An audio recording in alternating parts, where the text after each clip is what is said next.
Audiobook by Fate's Reader. Don't forget to subscribe and like the channel for more epic series. Drop your recommended novel below. We love to know what you want to hear next. Tales of Herding Gods. Chapter 301, How Poor. Qin Mu's Taotai sack always contained all kinds of herbs for emergency, to make sure that he would be able to treat himself when he got hurt. Of course, as a divine physician of a generation, he always had some poisonous herbs as well. Anyway, even if he didn't have any poisonous herbs, he could still create a poisonous substance with just spirit herbs alone. The white bats stood upright like humans, and Qin Mu went forward to check on their injuries. He frowned slightly. The injuries on the two bats' bodies weren't severe. It was their souls that had suffered heavy injuries from the Shaman King's attacks. The great shamans of Roland's Golden Palace used the souls of other living beings, humans included, to cultivate. Even if their spells and divine arts were all-inclusive, their attainments on the divine arts of souls were still the strongest.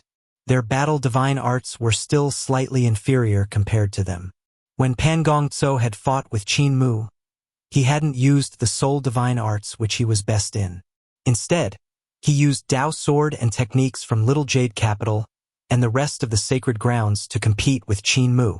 This ended up with him losing the upper hand and being miserably defeated by Qin Mu. If he had used the divine arts of the soul, it would be hard to say who would have come out victorious. Qin Mu wasn't certain if his heavenly devil creation technique was able to defend the other's soul divine arts. Roland's Golden Palace's soul divine arts were called shaman spell divine arts due to being cultivated to the extreme. This was why that place was referred to as the sacred ground on the prairie. The two white bats were struck countless times by the Shaman King's shaman spells, and the lowest cultivation among their opponents was Celestial Being Realm. For the two white bats to be still alive after receiving several attacks from their shaman spells, it showed that the descendants of gods were truly extraordinary. So strong. I will have to apply a heavy dose, Qin Mu muttered to himself. The two white bats were instantly alerted. What did you say? I said your injuries are very heavy, so I have to apply a heavy dose. How should I refer to the two Dao friends? To deal with Pan Gong Tso and the shaman spells of Roland's Golden Palace, Qin Mu had researched about medicine and nourished his soul. In Apothecary's teachings, there wasn't much about shaman poisons that were targeted at the soul, and what wasn't too detailed. Even if Apothecary was the poison king, he usually moved around Middle-earth and would rarely run to the prairie. Thus, he didn't have much understanding regarding shaman poison and injuries to the soul. However, Qin Mu had had a number of encounters with Roland's Golden Palace, so he slowly came his understanding. By combining the 7 writings of creation in great educational heavenly devil scriptures, he researched a treatment that consisted of both herbs and techniques. I'm called Fu Yuqiu, and this is my elder brother Fu Yuchen, the white bat with the longer ears said.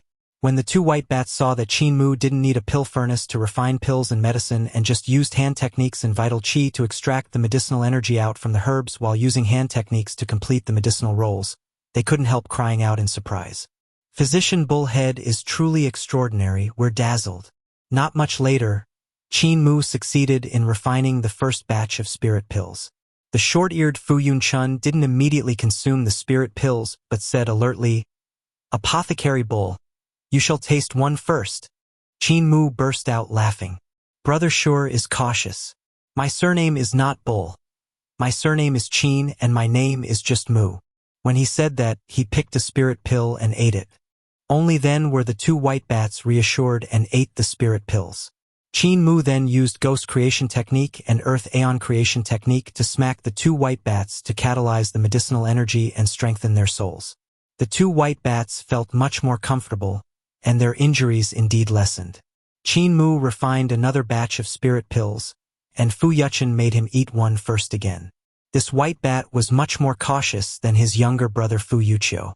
Qin Mu complied and ate one spirit pill. Only then did the two white bats eat the rest, healing more of their injuries. At this moment, a few great shamans who had chased until here came attacking without a greeting. The two white bats still had heavy injuries, their external ones having been treated in the least. Qin Mu stretched out his hand and pointed with a finger. Carefree sword rushed out at the great shamans. The great shamans saw the cheap attack and all laughed loudly. How poor is Heavenly Devil Cult's cult master Qin to actually have only a spirit sword of 6 directions realm? Well, it's fine.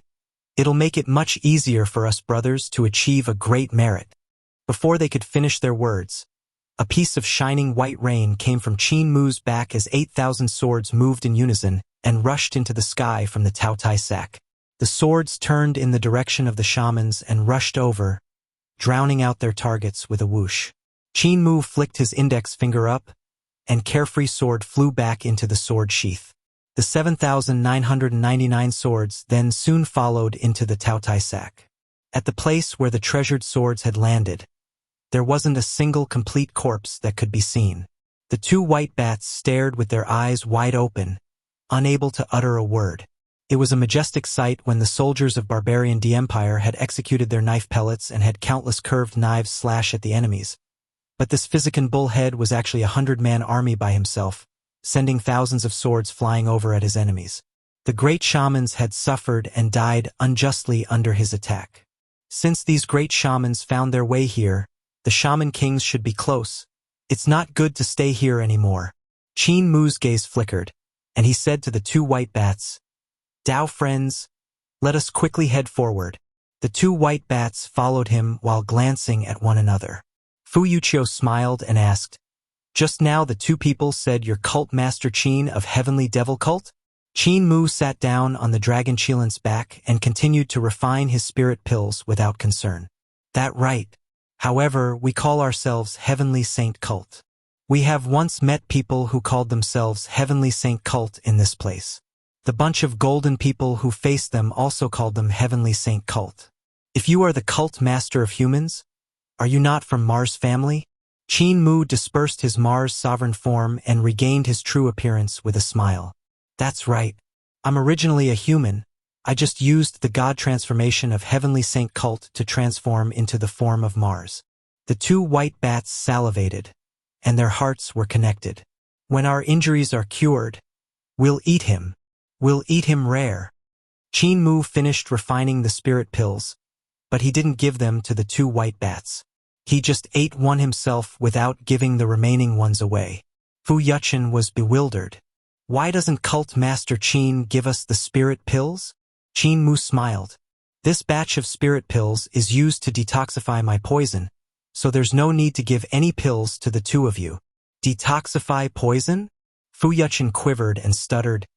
"A poison? Of course it's the poison in the 2 batches of spirit pills I've given you," Qin Mu naturally explained. The faces of the 2 white bats instantly blackened, but just as they were about to pounce on him, they felt their souls turning numb and their bodies convulsing from the pain. The 2 of them collapsed to the ground and twitched endlessly. The dragon Qilin snickered and said, "2 foolish birds, to actually dare to eat Cult Master's spirit pills, truly acting recklessly." The 2 white bats were furious and said in unison while lying on the floor, "Damned fatty, you're the foolish bird, fatty dragon. Not all that grow wings are birds, they aren't birds." Qin Mu grabbed the 2 white bats up and placed them on the dragon Qilin's back. "Dao friends." "Bah!" The 2 white bats were very unyielding. "My poison has merely infiltrated both of your souls. It's a new soul poison that I've developed, and both of you are experiencing the first flare-up. After 10 flare-ups, your souls will be torn apart by the unbearable pain." Qin Mu beamed at them. "Soul poison is different from normal poison as it reproduces itself in the soul. Each time it flares up, the toxicity will become 10% greater. I have the antidote here which can negate precisely the extra 10% of toxicity." He took out 2 spirit pills and sliced a small piece from each of them, stuffing them into the mouths of the 2 bats. He then gave a smack and smashed the 2 spirit pills into powder. He didn't leave the antidote on his body in worry that the 2 white bats would suddenly make a lethal move on him, killing him to snatch the antidote. Only if he refined the antidote right before the soul poison in the white bats would flare up could he control them. The soul poison in the bodies of the bats was suppressed by the antidote, and the great pain vanished. They stood up with darkened faces. After a moment, Fu Yuqiu said, "We admit defeat. However, we'll only protect you in Ghost Valley. Once you are out of it, we'll go our separate ways." Deal. Qin Mu agreed without a moment's hesitation and refined another batch of pills, throwing them to the two white bats. He then threw a bottle of dragon saliva to them as well to cure their external injuries while saying, "Apply the dragon saliva on the outside and consume the spirit pills. Your injuries will then be basically healed." The two white bats consumed the spirit pills and applied the dragon saliva on their wounds. In no time, their injuries truly recovered almost completely. Fu Yuchio's ears twitched, and he warned, "Be careful. There are soul insects underground. Damned fatty. Don't step on the ground." Fire clouds immediately appeared under the dragon Qilin's feet, lifting him off the ground. Qin Mu lowered his head to take a look and saw snow-white tentacles having tunneled out from the ground, waving around gently. This kind of wonderful organism was very strange. Twisted faces sometimes appeared on the snow-white tentacles, and they would open their mouths to give off miserable shrieks that attacked people's souls. The two white bats screeched in unison, and the silent sound waves bombarded the ground. Violent tremors instantly came from below, and a huge insect that was covered in tentacles popped up with half of its body above the ground and the other half underground. It was shaken to death by the two white bats' sound waves. The bug melted and soon became a pile of water which was absorbed by the soil. When it happened, numerous small humans tunneled out from its body and the faces ran in all directions, turning into wisps of green smoke. Qin Mu was flabbergasted. What was this weird life form? The origins of Ghost Valley are very ancient. I've heard from my ancestors that this is a place which is connected to Yudu. The ancient gods had opened a path to another world, the Yudu world. Fu Yuchen explained. This ended up letting some things from Yudu to run in. The gods had spent painstaking effort to seal this place, and our white bat god race was ordered to stay guard here, to not let the life forms of Yudu to break through the world barrier and enter this place. However, in our generation, it's only us two brothers left. The two white bats looked at each other with bitter expressions. Both of their faces wrinkled until they were like two dried-up mandarins. They were both male, and how to reproduce future generations had become their biggest problem. Qin Mu was stunned for a moment, then said, "I didn't expect Dao friends to be the guardians of this world. However, you're both brothers and male, who will guard Ghost Valley after you die." "Don't mention it," the two white bats said in unison. "All right then." Qin Mu didn't talk about this again and instead asked, "Do you still remember the incident 16 years ago? Did something like a meteor come from outer space, crashing into this place?" There was such an incident. The unknown thing had penetrated through the seal left behind by our ancestors of white bat god race, Fu Yuchio said. "We had gone to take a look before, but that place was very dangerous. Some people came afterward and we ate a few of them. However, there were more who went in deeper, but few of them came out." Qin Mu's spirit was greatly roused, and he asked immediately, "What fell from the sky?" "A ship. Half of it is now stuck in Yudu and the other half in the ground here." Tales of Herding Gods. Chapter 302. Abyss of Ghost Valley. A ship? Could it be from Carefree Village? Qin Mu was slightly excited. Village chief and the rest had found an incomparably enormous ship, but it was destroyed so they couldn't go to Carefree Village. If this ship was from Carefree Village, wouldn't he be able to go to his hometown? The two white bats led the way in a strange temper. They flew around silently, so if Qin Mu was not careful, he wouldn't notice where they had flown. The next moment, there would be some rustling and the two bats would hang down from a tree or cliff before flapping their wings away silently. The life forms in the Ghost Valley were incomparably peculiar, and their attacks were very strange.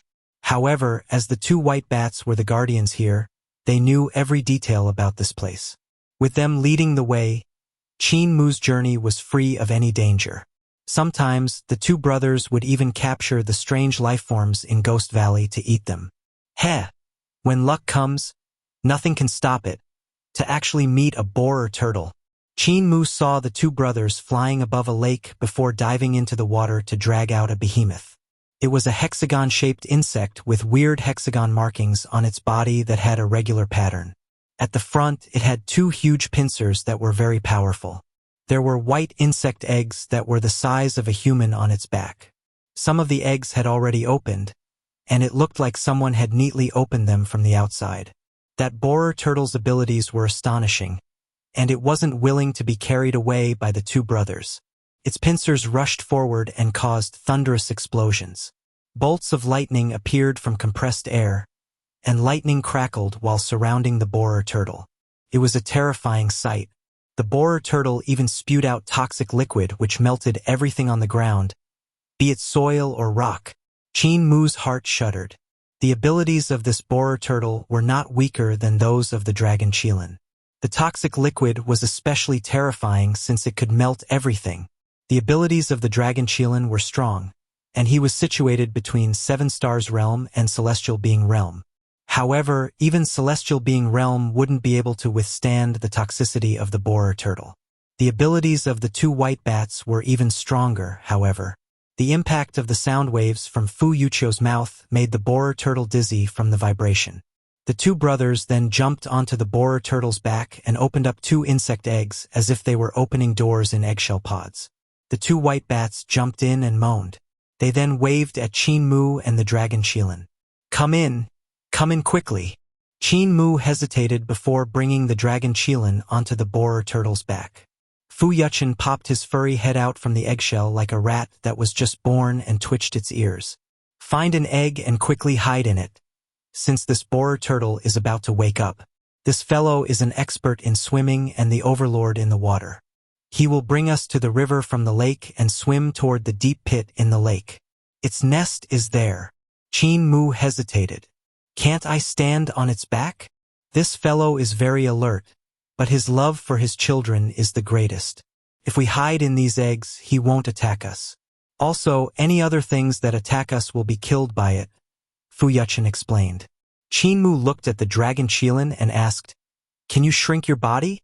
The body of the dragon Qilin was only 6 yards smaller than the borer turtle, so he definitely couldn't hide in an egg with his current size. The dragon Qilin snorted and shook its body, causing it to shrink slowly. Cult Master is underestimating me. I was taught by Patriarch, so of course I can change my size at will. He shrunk to the size of a huge dog, which was his limit. With his big tummy, he continued to execute the technique, but to no avail. After a moment, he mumbled, Cult Master, do you think this is okay? Qin Mu looked at the ball-shaped fellow and picked the biggest egg. He opened the cover and carried the dragon Qilin up, trying to stuff him in. It's been a while since I got carried, the dragon Qilin said while reminiscing about the past. Qin Mu forced the guy's tummy in and pushed down with strength, but the dragon Qilin was stuck and couldn't go in any direction anymore. Qin Mu was furious and placed the white egg-shaped cover on the dragon Qilin's head. Stay in this position and don't move. The dragon Qilin didn't dare to move with the shell on his head. He said pitifully, Cult Master, you won't decrease my food, right? I'm still growing. Qin Mu opened up an eggshell for himself and jumped in. There seemed to be something like egg white inside, and it was actually very comfortable. It was the feeling of consuming spirit pills and spirit medicines. He could feel some fine energies entering from his pores and going into his muscles, blood vessels, meridians, 5 viscera, and 6 bowels, nourishing his body, hair, and skin. Those energies even entered his soul and nourished it.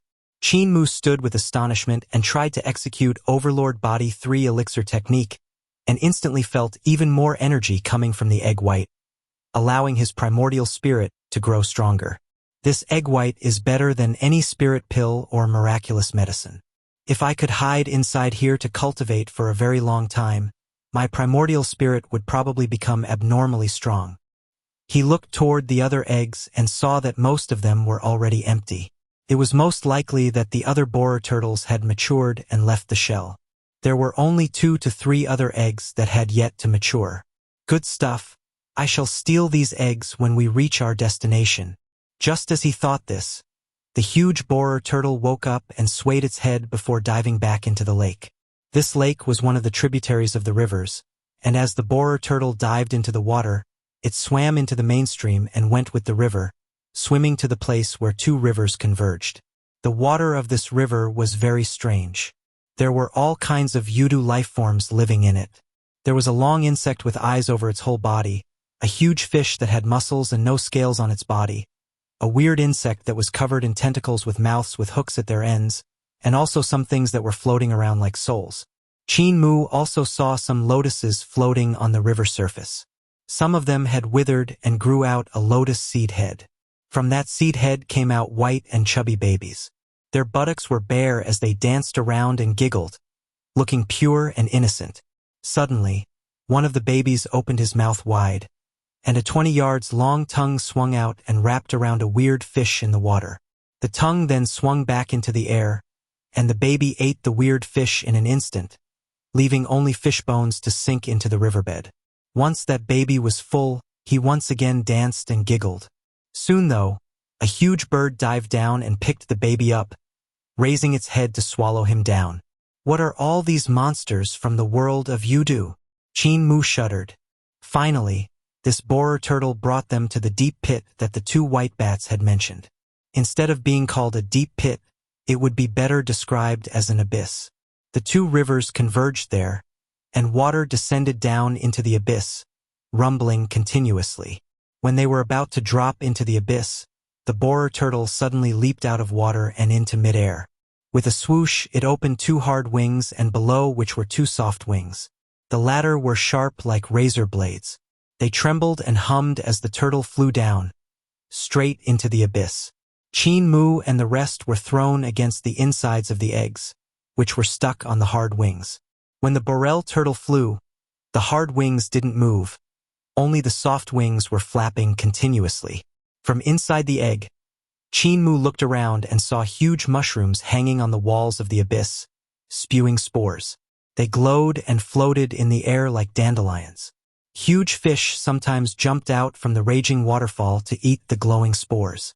The moment they did that, their bodies would swell in midair and explode. Huge mushrooms would then grow out from their bodies. Those mushrooms were very weird. They only exploded the lower half of the fish or the insects, leaving the upper part of their bodies fine. Due to that, the creatures were still alive. Only their aesthetic appearances had been destroyed, since their lower bodies had become mushrooms. Long roots grew out from the mushrooms, and they flailed around in midair. Some of them landed on the cliffs and immediately grew their roots there. The fish and insects that were then growing from the mushrooms helped to hunt, creating a strange kind of symbiosis. The borer turtle continued to fly downward with the illumination of the weird mushrooms. They were the only ones that prevented the abyss from being totally dark. After countless miles downward, they finally came to the bottom of the abyss. It was very humid there, and the surroundings were filled with glowing crystal pillars. They were translucent and sparkling, with a charming shine that lighted up the entire underground.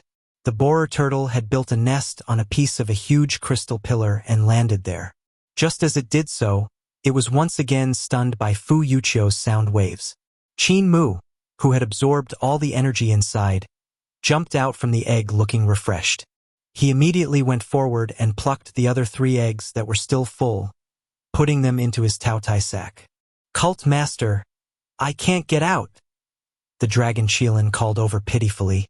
Qin Mu went forward and pulled on the dragon's 2 ears, spending out all his strength to pull him out. He said angrily, "If you continue to be so fat, I'll start feeding you dirt." "I'm just a little sturdy. I'm not fat," the dragon Qilin muttered in a small voice. The 2 white bats flew upward silently and said, "The ship crashed from outer space and created this deep pit. When it reached underground, it slid quite a distance more and cracked the barrier sealing Yudu. That ship is right in front, not much farther away.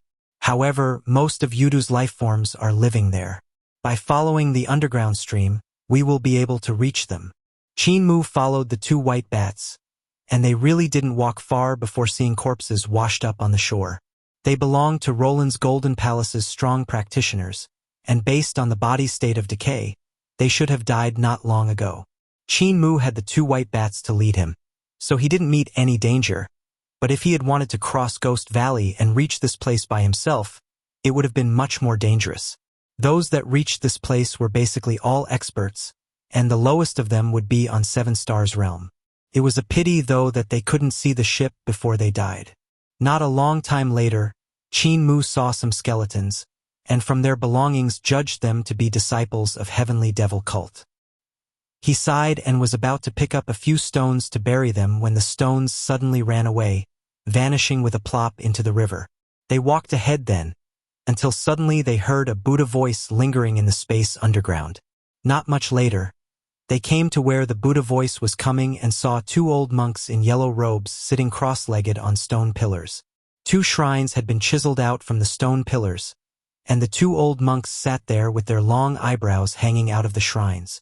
Buddha voice rang continuously from their bodies, while the Buddha rays were sometimes bright and sometimes dim, defending against the devil Qi surging over. Great thunderclap monastery's monks, Qin Mu said in astonishment. They are already dead. The two white bat brothers were also astonished. Fu Yuqiu said, these two bald donkeys ran here with their extremely high abilities. They had said that they came here on Rulai's order to help us suppress the unusual movements from Yudu, preventing Yudu's life forms from running out to harm all living things. We were not happy, but we couldn't defeat them, so we let them stay here. They sat here for over 10 years and helped us quite a lot. There were a few times the seal had almost been broken and they helped us suppress it. Never would I have expected for them to die from exhaustion. Fu Yuqiu sighed. We once thought they were delicious, but now I don't want to eat them at all. That ship that fell from outer space is right in front. Qin Mu raised his head to look over and his body trembled slightly. Tales of Herding Gods. Chapter 303, Overlord Body Giant. The space underground was vast, and there was a mountain in front which looked like the upper body of a giant sculpture. It was incomparably huge, and its whole body was covered in pitch-black rocks. But the nose, eyes, mouth, and ears were all sculpted in detail. Since only the upper body could be seen, the lower body had to be buried in the ground. Otherwise, not sculpted at all. Behind the sculpture, an ancient ship floated in mid-air. Half of it was in the space underground while the other half had gone through a huge gate. There were beehive seals on it, but the bow of this ship had pierced through them, entering the other world. That seal had to be the Yudu seal that the white bats had mentioned. The ancient gods must have opened a passage from the real world to Yudu world, which resulted in the invasion of life forms from Yudu. So the gods had no choice but to seal this place. The white bat god race had then been ordered to stay guard, and life was peaceful around there until the ship arrived and broke the seals. From the looks of it, the seals were loosening, especially at the place where the ship was touching upon them. Numerous cracks had appeared there. Not only that, there was also the problem of the life forms of Yudu entering great ruins through the ship. Strangely shaped, they would come down the ship from time to time. Some spread their wings to fly while others jumped down from the ship. However, they didn't make it far before the beehive seals would flash with a bright light, silently severing the heads of those life forms. A huge god sculpture, a gate, a large ship, beehive seals, Yudu's life forms. This underground world seemed to be grotesque and variegated. This gate looks a little familiar. Qin Mu examined the huge gate up and down, feeling that he'd seen it somewhere before, yet he couldn't remember where he had seen it. How did the two eminent monks die? He frowned slightly. The abilities of the two eminent monks were way superior to those of the two white bats, and ever since they came to guard this place under Rulai's orders, everything had been peaceful, so why had they suddenly died? The two white bats said that they had died from exhaustion, but from the looks of it, there was more to it than just that. For the corporeal bodies of the old monks to be able to defend against the devil Qi of Yudu with their Buddhism after the two monks had died, their abilities had to have reached an extremely high realm. Even if they weren't cult masters of divine bridge realm, they couldn't have been far from it. It would be difficult for such existences to die from exhaustion against the invasion of the devil Qi. Could it be that there were some terrifying life forms which entered this world through the ship and killed the two old monks? Or was it because something had attacked the seals furiously and the two monks had exhausted themselves to death by using all their power to defend? No matter what it was, this was not a good thing. If Qin Mu was to approach the ship, he was certain that there would be dangers hidden one beneath the other. Yudu, the world of Earth Count, the place where the souls belong. The envoys of Earth Count guide the souls that have died in this world to Yudu, and they are the messengers of death. I once saw messengers of death, and they are the strange elders folding paper boats in the darkness of great ruins. Even though they are strange, they are considered peaceful. As long as one doesn't interfere with their tasks, they won't cause trouble to the living. Qin Mu examined the surroundings. It seemed that the Yudu world of Earth Count had its own unique rules and regulations. The messenger of death operated according to them, and Earth Count didn't interfere with the real world. In that case, what were all these Yudu life forms in Ghost Valley? They were powerful, strange, demonic, sinister, and even more evil than the heavenly devil horde Qin Mu had met before. Compared to Yudu life forms, heavenly devil horde would still be considered kind. The Yudu life forms and the messengers of death were two extreme opposites. He looked up at the ship, which was not in the sky and not on the ground. The beehive seals had fixed it in place, and the hexagon pillars were inlaid in the air, layer upon layer. They were translucent like colored glass, forming the seal that was left behind by the ancient gods. However, there was devil chi and other strange auras leaking out from the ship, and an unnerving sound could be faintly heard coming from inside there. It was like numerous damned souls that were suffering in Yudu were screaming. Qin Mu composed himself, and his body suddenly trembled. He transformed into a creature with the snake's body and a scroll in its hand while the gate of heaven influence appeared behind him. His snake tail slithered forward, rising up into the sky, avoiding the god's sculpture in front to enter the ship. The two white bats jumped in shock and immediately flapped their wings to examine Qin Mu curiously. Transformed, he has transformed again. He was a cow, then he turned into a human, and now he has turned into a snake. This door is weird. Let me go in and take a look, Fu Yuchen said curiously, planning to push open gate of heaven influence to take a look. Behind the gate is the Yudu world. If you want to die and let your soul enter Yudu, you can go and open the gate, Qin Mu said sternly. When he said this, his heart trembled violently as he paused in midair while looking at the huge gate in front of him in a daze. Gate of heaven influence. This gate that was sealed by the beehive was a gate of heaven influence. Since that was so, then what was the sculpture? Qin Mu turned his head back with difficulty and looked at the sculpture of the god. Didn't the sculpture and the gate of heaven influence match Qin Mu's current appearance? This is not a sculpture. It's someone who has perfectly cultivated the form of Saturn's sovereign. Like me. Qin Mu's mind was blown. Even though the form of Saturn's sovereign always had a human head and snake's body, not everyone could cultivate gate of heaven influence and the scroll in hand. Even Eternal Peace Imperial Preceptor, who was known as the saint that appears once every 500 years, had not managed to cultivate this form. This was the most perfect form. Qin Mu had once thought that this was the symbol of Overlord body and also the reason for his confidence that Eternal Peace Imperial Preceptor could never be as strong as him. And now, he met another existence that had succeeded in cultivating gate of heaven influence. Is this an ancient Overlord body? Why is he petrified? Why has he turned into such a state? Qin Mu stood in the air silently and looked at the god's sculpture. But it wasn't a god's sculpture, though. It was a god in Saturn's sovereign's form that was petrified. Half of his body should be buried underground. His gate of heaven influence had become the gate which linked Yudu and the real world, but it was hard to say why the gate had lost control. This resulted in the life forms of Yudu flooding out from the door and creating havoc in the real world. Thus the ancient gods had no choice but to seal this gate. In that case, how was he petrified and who petrified him? Qin Mu was slightly puzzled. What had this ancient overlord body encountered to fall into such a state? Why didn't gate of heaven influence close and vanish after he died? Why had it become a gate between Yudu and reality?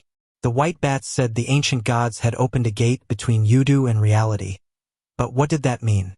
Did the two bats know about the incident that had happened back then? Qin Mu composed himself and abandoned all the messy thoughts in his head. He turned his body around and slithered toward that ship. Many things that the current generations viewed as strange had happened in the years before the disaster of Great Ruins. Those incidents had long become histories that lay in the dust, turning into mysteries that were waiting for the future generations to uncover the truth. Qin Mu was still very weak though, and didn't have the ability to uncover the secrets behind everything. He flew at the ship from outer space, carefully closing in on it. The closer he got, the more he felt the immensity of the ship. Of course, when compared to Sun Ship and Moon Ship, this ship wasn't considered anything, but when compared to Eternal Peace Empire's flying ships, this one was way larger.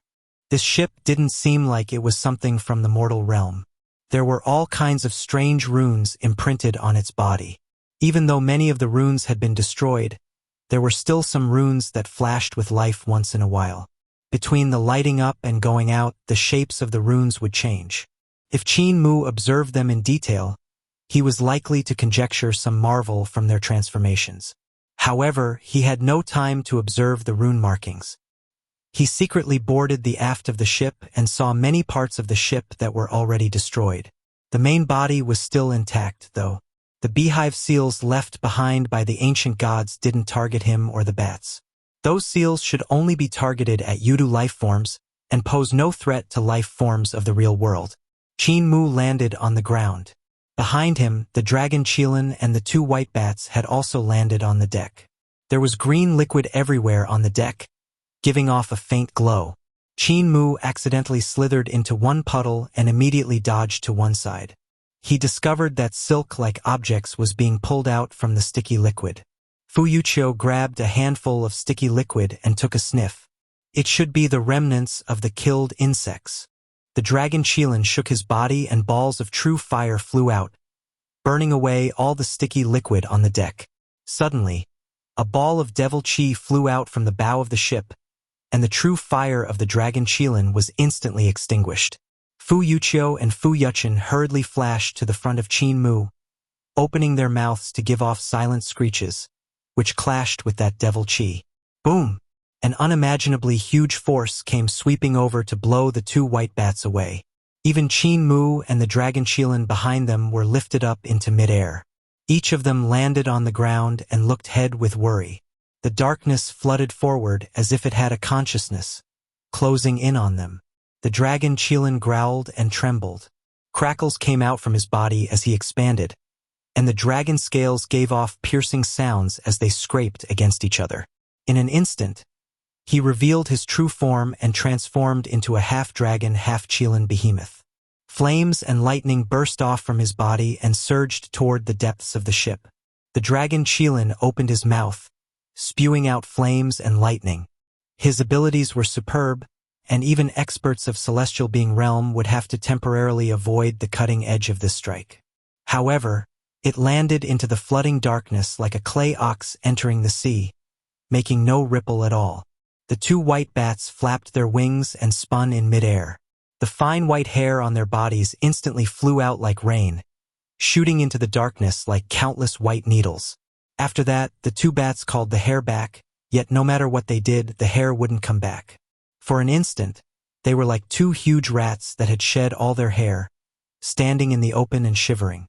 The darkness still continued to pour forward at a pace that was neither fast nor slow. A gentle laughter came from inside it and said something incomprehensible. It wasn't a god's voice, nor was it a devil's voice, and it definitely wasn't a Buddhist incantation. Suddenly, Qin Mu's expression changed slightly, and he spoke the only Yudu words he knew. The darkness suddenly halted and stopped flooding toward them. Instead, it rapidly retreated. Countless fine hairs flew back and returned to the bodies of the white bats, making them seem like hedgehogs. The two white bats were bewildered, but they immediately trembled their bodies to allow their white hair to enter back into their pores. Tales of Herding Gods. Chapter 304, Old Man in the Painting. Pan Gong Tso and a bunch of great shamans and shaman kings had made their way to the entrance of the abyss. The several hundred divine arts practitioners of Barbarian D Empire were left with less than 100 people. All the others had died in this strange and unpredictable forest of Ghost Valley. Even if there had been countless expeditions of Roland's Golden Palace's great shamans who had explored this place in the past, the large-scaled exploration this time still resulted in great casualties. To Pan Gong Tso, it didn't matter how many people had died as long as he wasn't one of them. The lives of these soldiers, great shamans, and even shaman kings were disposable. The purpose of bringing all these people was to have them protect him, to use their corpses to pave out a path to the center of Ghost Valley. As an old monster that had lived for 10,000 years, he could overlook the lives of anyone.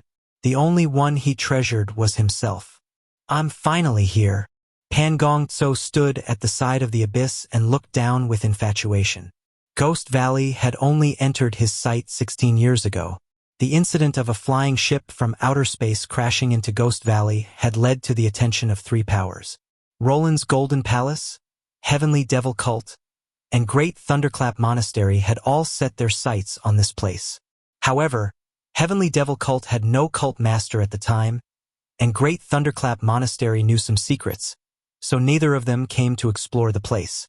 At that time, Pan Gong Tso was already approaching old age, and because he valued his life, he didn't come personally.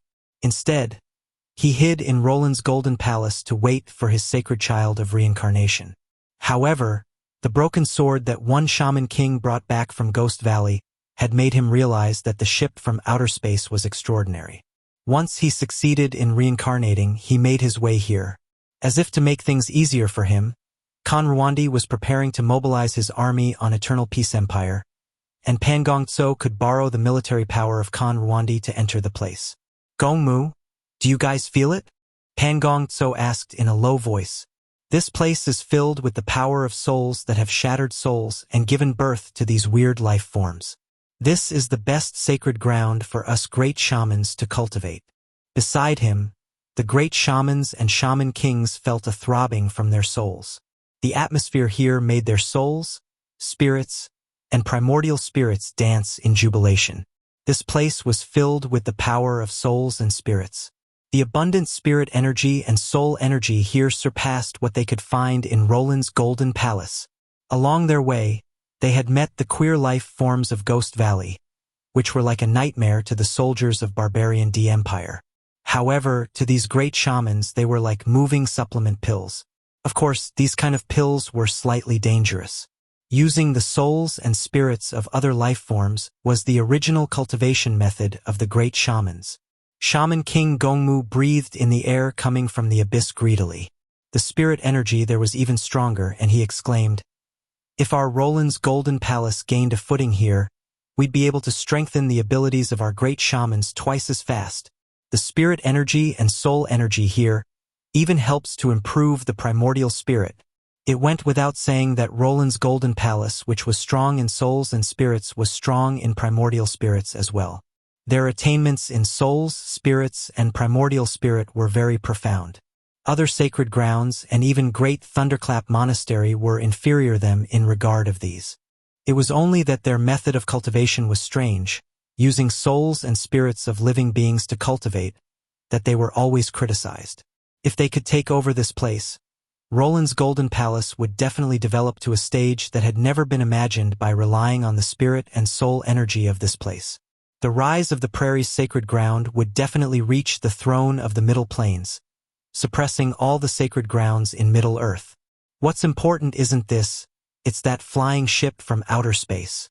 Pan Gong Tso's gaze was slightly infatuated when he said softly, "What is attracting me is not how to borrow the spirit and soul energy to cultivate, but how to break through, to surpass the boundaries of humans and become a god. This ship should have what I want." It had come from outer space. He didn't say more and jumped down. The other great shamans, shaman kings, and the remaining soldiers of Barbarian D Empire went after with him, guarding his surroundings. His snake tail slithered forward, rising up into the sky, avoiding the god's sculpture in front to enter the ship.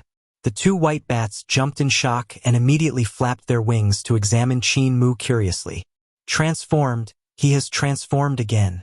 He was a cow, then he turned into a human, and now he has turned into a snake. This door is weird. Let me go in and take a look, Fu Yuchen said curiously, planning to push open gate of heaven influence to take a look. Behind the gate is the Yudu world. If you want to die and let your soul enter Yudu, you can go and open the gate, Qin Mu said sternly. When he said this, his heart trembled violently as he paused in midair while looking at the huge gate in front of him in a daze. Gate of heaven influence. This gate that was sealed by the beehive was a gate of heaven influence. Since that was so, then what was the sculpture? Qin Mu turned his head back with difficulty and looked at the sculpture of the god.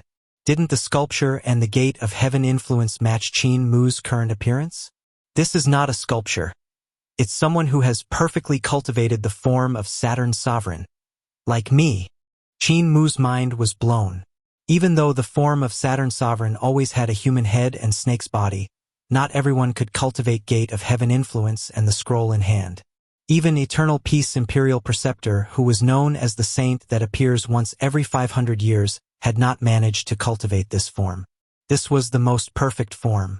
Qin Mu had once thought that this was the symbol of Overlord body, and also the reason for his confidence that Eternal Peace Imperial Preceptor could never be as strong as him. And now, he met another existence that had succeeded in cultivating gate of heaven influence. Is this an ancient Overlord body? Why is he petrified? Why has he turned into such a state? Qin Mu stood in the air silently and looked at the god's sculpture. But it wasn't a god sculpture, though. It was a god in Saturn's sovereign's form that was petrified. Half of his body should be buried underground. His gate of heaven influence had become the gate which linked Yudu and the real world, but it was hard to say why the gate had lost control. This resulted in the life forms of Yudu flooding out from the door and creating havoc in the real world. Thus the ancient gods had no choice but to seal this gate. In that case, how was he petrified and who petrified him? Qin Mu was slightly puzzled. What had this ancient overlord body encountered to fall into such a state? Why didn't gate of heaven influence close and vanish after he died? Why had it become a gate between Yudu and reality? The white bats said the ancient gods had opened a gate between Yudu and reality. But what did that mean? Did the two bats know about the incident that had happened back then? Qin Mu composed himself and abandoned all the messy thoughts in his head. He turned his body around and slithered toward that ship. Many things that the current generations viewed as strange had happened in the years before the disaster of Great Ruins. Those incidents had long become histories that lay in the dust, turning into mysteries that were waiting for the future generations to uncover the truth. Qin Mu was still very weak though, and didn't have the ability to uncover the secrets behind everything. He flew at the ship from outer space, carefully closing in on it. The closer he got, the more he felt the immensity of the ship. Of course, when compared to Sun Ship and Moon Ship, this ship wasn't considered anything, but when compared to Eternal Peace Empire's flying ships, this one was way larger. This ship didn't seem like it was something from the mortal realm. There were all kinds of strange runes imprinted on its body. Even though many of the runes had been destroyed, there were still some runes that flashed with life once in a while. Between the lighting up and going out, the shapes of the runes would change. If Qin Mu observed them in detail, he was likely to conjecture some marvel from their transformations. However, he had no time to observe the rune markings. He secretly boarded the aft of the ship and saw many parts of the ship that were already destroyed. The main body was still intact, though. The beehive seals left behind by the ancient gods didn't target him or the bats. Those seals should only be targeted at Yudu life forms and pose no threat to life forms of the real world. Qin Mu landed on the ground. Behind him, the dragon Qilin and the two white bats had also landed on the deck. There was green liquid everywhere on the deck, giving off a faint glow. Qin Mu accidentally slithered into one puddle and immediately dodged to one side. He discovered that silk-like objects was being pulled out from the sticky liquid. Fu Yuqiu grabbed a handful of sticky liquid and took a sniff. It should be the remnants of the killed insects. The dragon Qilin shook his body and balls of true fire flew out, burning away all the sticky liquid on the deck. Suddenly, a ball of devil chi flew out from the bow of the ship, and the true fire of the dragon Qilin was instantly extinguished. Fu Yuqiu and Fu Yuchen hurriedly flashed to the front of Qin Mu, opening their mouths to give off silent screeches, which clashed with that devil chi. Boom! An unimaginably huge force came sweeping over to blow the two white bats away. Even Qin Mu and the dragon Qilin behind them were lifted up into midair. Each of them landed on the ground and looked ahead with worry.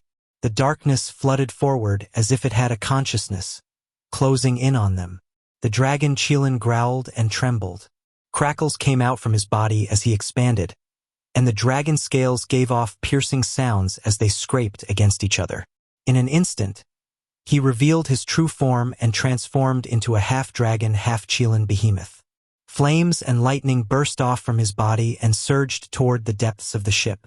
The dragon Qilin opened his mouth, spewing out flames and lightning. His abilities were superb, and even experts of celestial being realm would have to temporarily avoid the cutting edge of this strike. However, it landed into the flooding darkness like a clay ox entering the sea, making no ripple at all. The two white bats flapped their wings and spun in midair. The fine white hair on their bodies instantly flew out like rain, shooting into the darkness like countless white needles. After that, the two bats called the hair back, yet no matter what they did, the hair wouldn't come back. For an instant, they were like two huge rats that had shed all their hair, standing in the open and shivering. The darkness still continued to pour forward at a pace that was neither fast nor slow. A gentle laughter came from inside it and said something incomprehensible. It wasn't a god's voice, nor was it a devil's voice, and it definitely wasn't a Buddhist incantation. Suddenly, Qin Mu's expression changed slightly, and he spoke the only Yudu words he knew. The darkness suddenly halted and stopped flooding toward them. Instead, it rapidly retreated. Countless fine hairs flew back and returned to the bodies of the white bats, making them seem like hedgehogs. The two white bats were bewildered, but they immediately trembled their bodies to allow their white hair to enter back into their pores. Tales of Herding Gods. Chapter 305. Divine Snake. Pan Gong Tso and the rest finally reached the treasured ship. Along the way, 20-30 more people had lost their lives due to the strange attacks from the life forms of Ghost Valley. Your Highness, the cultivation of these two monks isn't weak. They are nearly at the realm of Rulai. Shaman King Gongmu saw the two old monks sitting on the two cliffs and his eyes lit up. Their corporeal bodies can be used to refine quite a decent treasure. I'll fetch them over. Pan Gong Tso didn't express his opinion, so Shaman King Gongmu immediately led his men up to the shrine on the cliff, toward the corporeal bodies of the two old monks. Even though the old monks were already dead, they still gave off Buddha rays. With the vibration of the Buddha voice, they defended against the devil chi that was pouring inside. The moment the corporeal bodies of the two old monks were taken away, the devil chi behind the beehive seals instantly trembled violently, causing the seals to waver from the endless bombardment. The devil chi poured out from the beehive seals all of a sudden, and the impact caused more cracks to appear on the seals. The old ones in the meantime became much larger. An indistinct dull sound came from the back of the seals, and the devil chi suddenly withdrew back behind the seals, and the terrifying impact quietened down. The silence was out of the ordinary. I'm finally here, next to the ship that carries my hopes to become a god. Pan Gong Tso looked at the ship from outer space, and the calm heart of his was slightly excited. With lotuses blooming under his feet, he rose up into the air. Everyone came onto the ship and looked around. Suddenly, a great shaman discovered an open door and immediately reported it. Pan Gong Tso brought everyone into the room while a few soldiers remained to scout out the way. When they returned to enter the room, the door suddenly closed before them, and when those soldiers opened it again, they couldn't find Pan Gong Tso and the rest. The people around Pan Gong Tso tried to go out to scout and gradually lessened in number. Even if Pan Gong Tso didn't care about their lives, he couldn't help panicking at this moment. Don't walk away. Pan Gong Tso had a grim expression as he examined the doors in details and sneered. Integration spell? Space integration? Layer interlocking layer? I once saw records of this kind of spell in Little Jade Capital. It's a spell from the period of founding emperor. Shaman King Gongmu had not lost his way and said in glee when he heard Pan Gong Tso's words, Your Highness definitely knows the method to solve it. Pan Gong Tso shook his head. Little Jade Capital had no records of the method to solve it. However, a spell of integration is a kind of spell of space and algebra. My attainments in the path of algebra are very high, to the point that even Tao Master might not even be stronger than me. Calculating the method to solve this isn't difficult for me. Let us go. I want to see if the spell of integration will be able to block me or not. In the study room of the treasured ship, Qin Mu closed the family register. The last person of founding emperor's bloodline is called Qin Fengqing. Could the owner of this ship be this Qin Fengqing? Founding Emperor's Qin family goes back to the dim and distant past. It's a family that's been influential for generations. The owner of this ship, Qin Fengqing, had the surname Qin. So did he have a blood relation with me? Qin Mu was about to put the family register back on the bookshelf when a strange force made him stop and stuff this family register into his Taotai sack. Just as he placed the family register, he saw that old man from the painting popping out and running onto the table, appearing on the papers that were there. Qin Mu was about to capture the weird person from the painting when a figure suddenly flashed in front of his eyes. A young man appeared in front of the table and walked toward him. It was too late for Qin Mu to avoid him, but then the young man passed through his body. He was an apparition. The man had an extraordinary bearing, and his appearance gave Qin Mu a familiar, amiable feeling when he passed through him. Qin Mu was astonished and turned around in a hurry. He saw the young man in white walking unhurriedly until he stopped before a wall and made the motion of opening a door. Then he vanished. Qin Mu immediately went forward and indeed saw a door.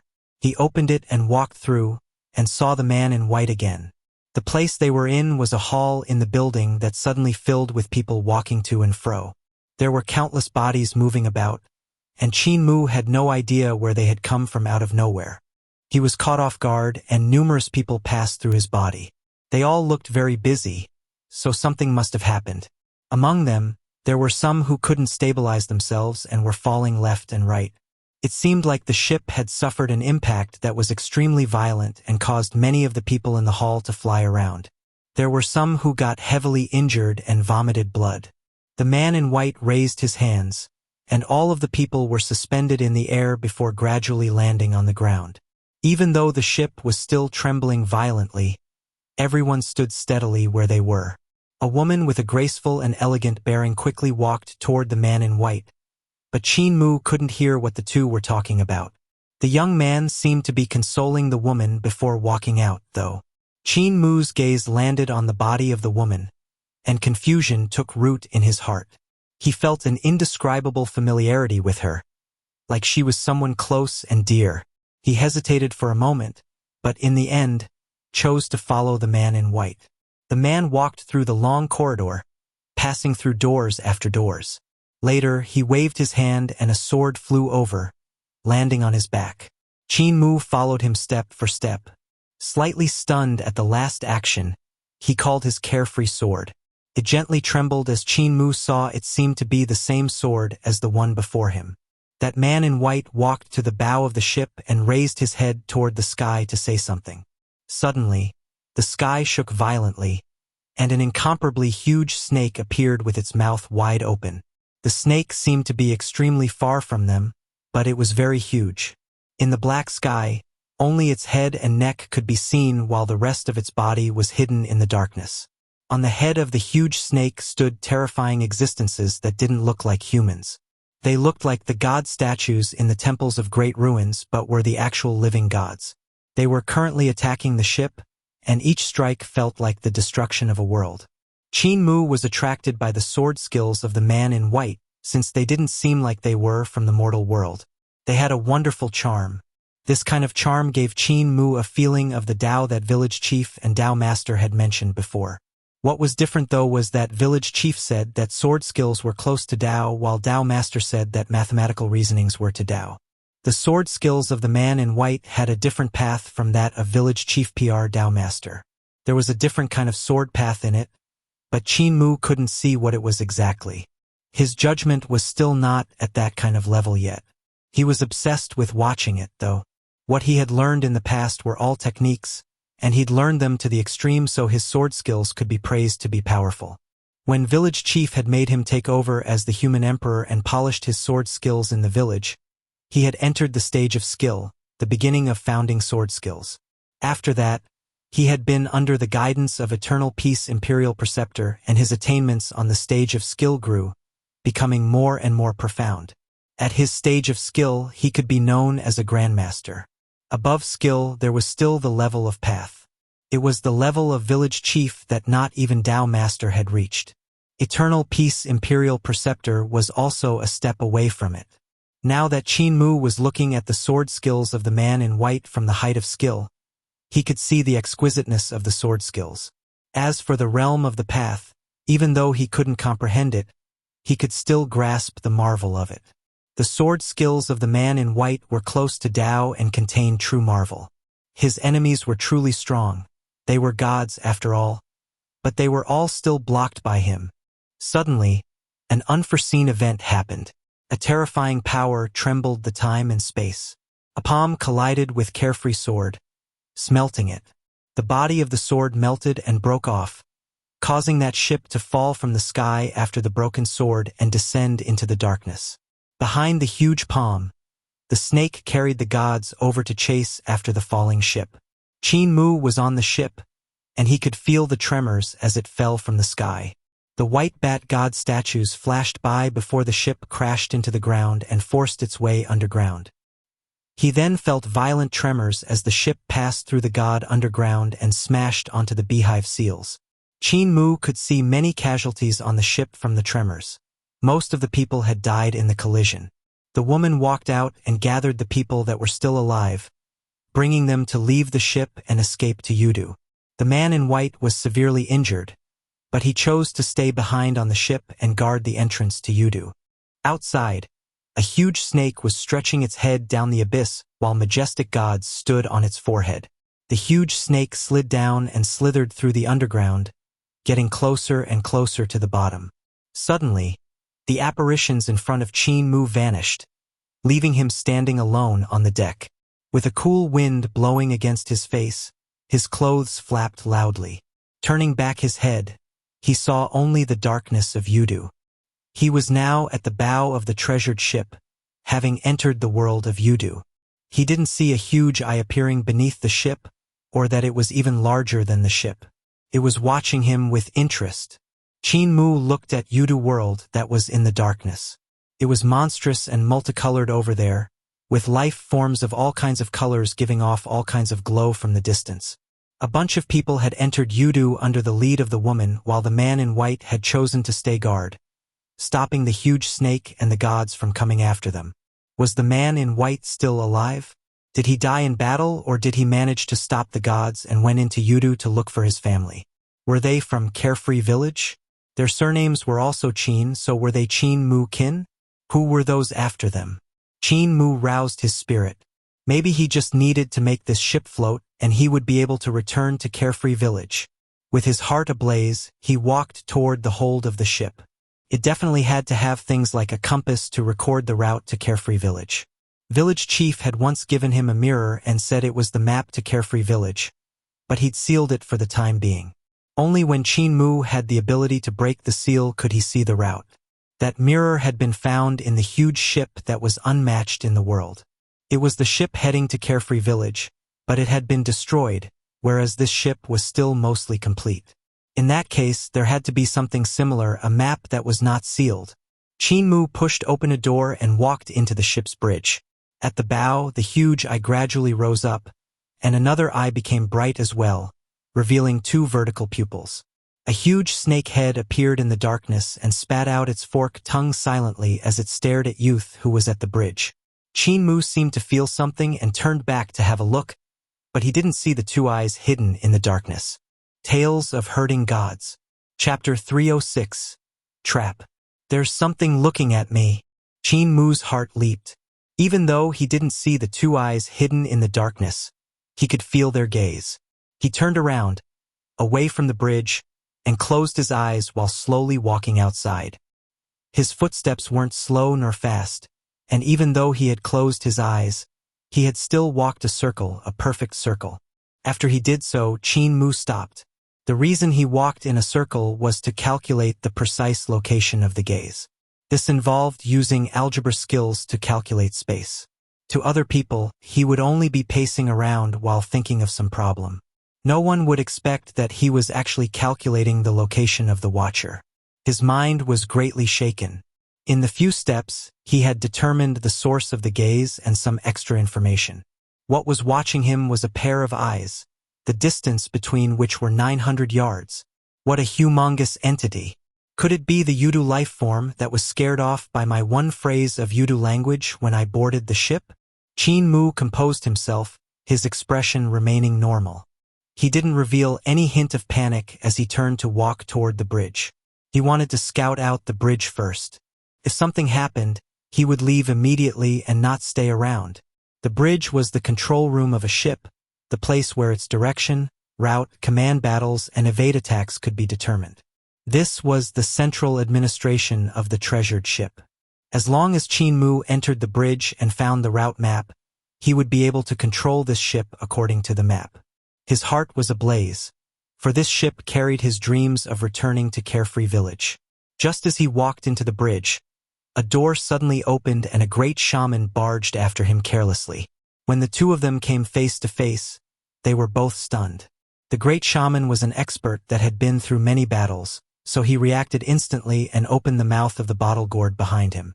Countless souls instantly flew out, pouncing at Qin Mu.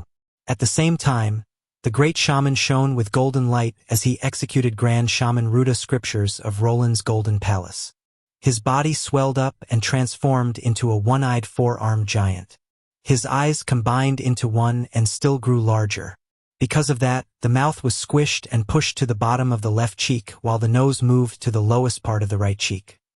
He held a Vajra truncheon in his hand, and the sections of the Vajra pillars spun.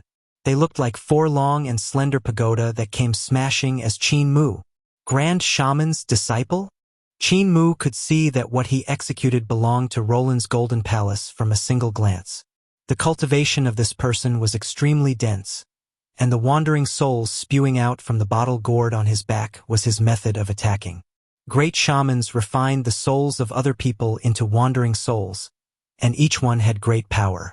When a wandering soul entered the opponent's body to bite on their soul, even divine arts practitioners of Six Directions realm would find it hard to defend themselves.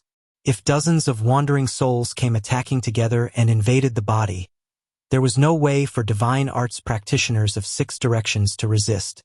However, the wandering soul's bottle gourd was still the best on the battlefield.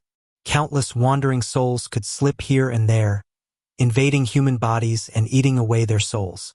Only corpses would be left after they were done. This kind of attack was said to be successful in every way and had an astonishing power. In front of Qingmen Pass, the most terrifying thing wasn't the knife pellets of barbarian D Empire, but the great shamans of Roland's golden palace. Their attacks were simply strange and hard to guard against. Countless wandering souls from the bottle gourd flew over with miserable shrieks. Behind Qin Mu, gate of heaven influence opened up, and a cold wind blew out, sweeping away all the wandering souls with a swoosh. As long as it were the souls of the dead, it was hard for them to escape the control of Yudu. Even if Roland's golden palace had secrets arts to make the souls stay behind, using the souls of others to cultivate, and their attainments on this path were at a point that other sacred grounds couldn't reach, Gate of Heavenly Influence was their natural bane. Gate of Heaven Influence swallowed all the wandering souls and shut itself. The miserable shrieks on the bridge instantly vanished. The great shaman was astonished, and the bottle gourd behind him fell to the floor with a thud and shattered into pieces. His four arms moved up and down as the Vajra truncheon on his hand transformed into 4 Vajra pagodas. With his immense strength, he smashed them against his opponent. Qin Mu didn't receive it head on but moved back to dodge. The carefree sword on his back flew out from its sheath, and the great shaman sneered. A beam of light shone from the Vajra pagoda and hit carefree sword, sucking this treasured sword inside. The great shaman's 4 golden truncheons might have looked like truncheons, but his spirit weapon was actually 4 pagodas that were refined to change their sizes at will. Once they were shrunken to the smallest possible size, they looked like truncheons which could be held in one's hands. However, when in battle, the great shaman could use the terrifying power of the pagodas to overwhelm his enemies, using invincible strength to smash the opponent into a pile of mush. The pagodas were also unusual treasures that could take away the opponent's spirit weapons. If the opponent was not careful, their spirit weapons would be sucked into the pagodas. If this happened, the opponent could only die. The great shaman had just taken away Qin Mu's carefree sword with his pagoda when he saw treasured swords flying out from behind the other and stabbing into the pagoda. He was stunned and didn't react before the sword lights came flooding over like a sea, drowning him out. In an instant, the surroundings of the pagoda became filled with swords. The arm of the great shaman gave in first. Even with his immense strength of a cyclops, he still couldn't carry such a heavy thing. A crisp crack came from his arm as his bones snapped. Swoosh, swoosh, swoosh. Several thousand treasured swords stabbed neatly around the pagoda to form an unimaginably huge sword pellet that had a radius of several yards. The great shaman had already disappeared by then. Qin Mu walked toward the helm of the bridge, leaving behind the great shaman which had been stabbed to death under the gigantic sword pellet. Beneath it there was a leg sticking out. Qin Mu came to the front of the rudder. In this treasured ship, it was structurally different from those of Eternal Peace Empire's flying ships. The latter had one rudder which was used for changing the direction, rising and descending, but the rudder of this treasured ship had other strange contraptions. There was also a silver helmet with red tassels. Frowning, Qin Mu examined the contraptions in detail, but he still couldn't understand their usage. He hesitated for a moment before picked up the silver helmet and placing it on his head. Suddenly, his vision lit up, and the vast space in front of his eyes expanded and spread out. In a split second, the heaven and earth transformed, revealing the geographical features of great ruins, as well as eternal peace, the prairie, and the world of ice and snow in the north. Qin Mu was stunned. The person who forged this ship truly had the hands of God. They stored the geographical features in the helmet, so it could be used to control the course of the treasure ship. He stretched out a finger and gently made a dot on the geographical map in front of him. In an instant, the treasured ship trembled. It seemed to want to fly out from the beehive seals and toward the direction he had pointed. However, the ship was firmly stuck in the seal between the two worlds and couldn't fly up. So that's how you control the movement of the treasured ship. Qin Mu was delighted and blinked a few times suddenly. The scenery in front of him changed and an unfamiliar world appeared. It was the geographical map of another world. It had dark voids while the land was hidden in the depths, looking mysterious. What is this place? This isn't eternal peace, nor is it the prairie. Qin Mu examined it again to be sure that he had really never seen this strange place before. He blinked a few times, and the scenery changed again, presenting a magnificent and wonderful world that was neither great ruins nor eternal peace. He blinked his eyes again, and the scenery changed once more. This time, it was a water world with underwater mountains everywhere. Qin Mu tried over 10 times, and there were over a dozen or so geographical maps that he saw.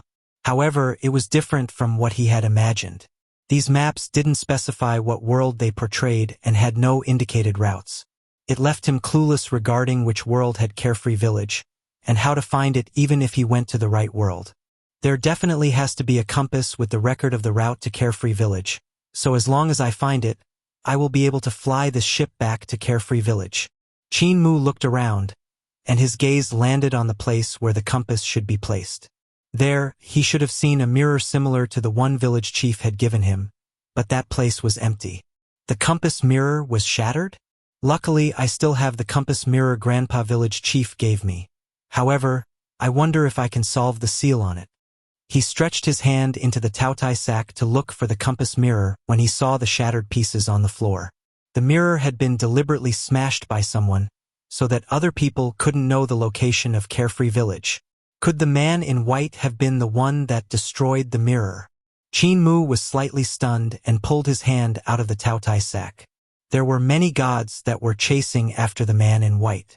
They had defeated him, and Carefree Sword had been shattered so he would have no more strength to fight against the gods. Yet he had still stayed to cover the escape of his passengers. While doing that, he must have destroyed the compass mirror with the route to Carefree Village before he died, not wanting people to find it. In that case, this ship is a trap. A chill passed down Qin Mu's back of the head, and his hair stood up on end. He pretended to search and started inching toward the door of the bridge. The people who escaped into Yudu might still be alive. The aim of this trap is to capture them and find the route to Carefree Village. I have the mirror Grandpa Village Chief gave me, so if they get hold of it, they will be able to find Carefree Village. He passed by his sword pellet and it loosened up. The sword hilts started to fly outward equals and break down, but the feeling of being watched swept over him again. The two eyes that were 900 yards away from each other had landed on his body again, applying terrifying pressure on him. It was evident that the owner of the gaze was suspicious. Qin Mu pretended to be startled and turned his head back as if he had just felt something. At that moment, the invasive gaze suddenly faded away. Which senior is hidden in the darkness? Qin Mu asked loudly. Much thanks to Senior for your guidance, allowing Junior to enter this treasured ship. Could Senior please show himself? He waited for a moment, but no one replied. Qin Mu revealed a look of disappointment and continued to collect his treasured swords one by one while sighing. Since Senior isn't willing to show himself, this Junior can only engrave this Yvette in his heart. He walked toward the door of the bridge, his heartbeat slightly faster than before. He used his vital qi to suppress his heartbeat, making it come back to normal. Just as he was about to leave the bridge, the door suddenly opened. Pan Gongtso walked in and blocked the door with a smile. Cult Master Qin, you have two choices. You can either take off the helmet or lose your head. Qin Mu almost blurted out vulgarities, wishing for more than anything to stab the guy's chest with thousands of swords. Tip: you can use left, right, A and D keyboard keys to browse between chapters. Tales of Hurting Gods. Chapter 307. Outstanding Shamelessness. Qin your head. Qin Mu stabbed forward with one sword, and instantly 8,000 swords moved together, overwhelming Pan Gongtso.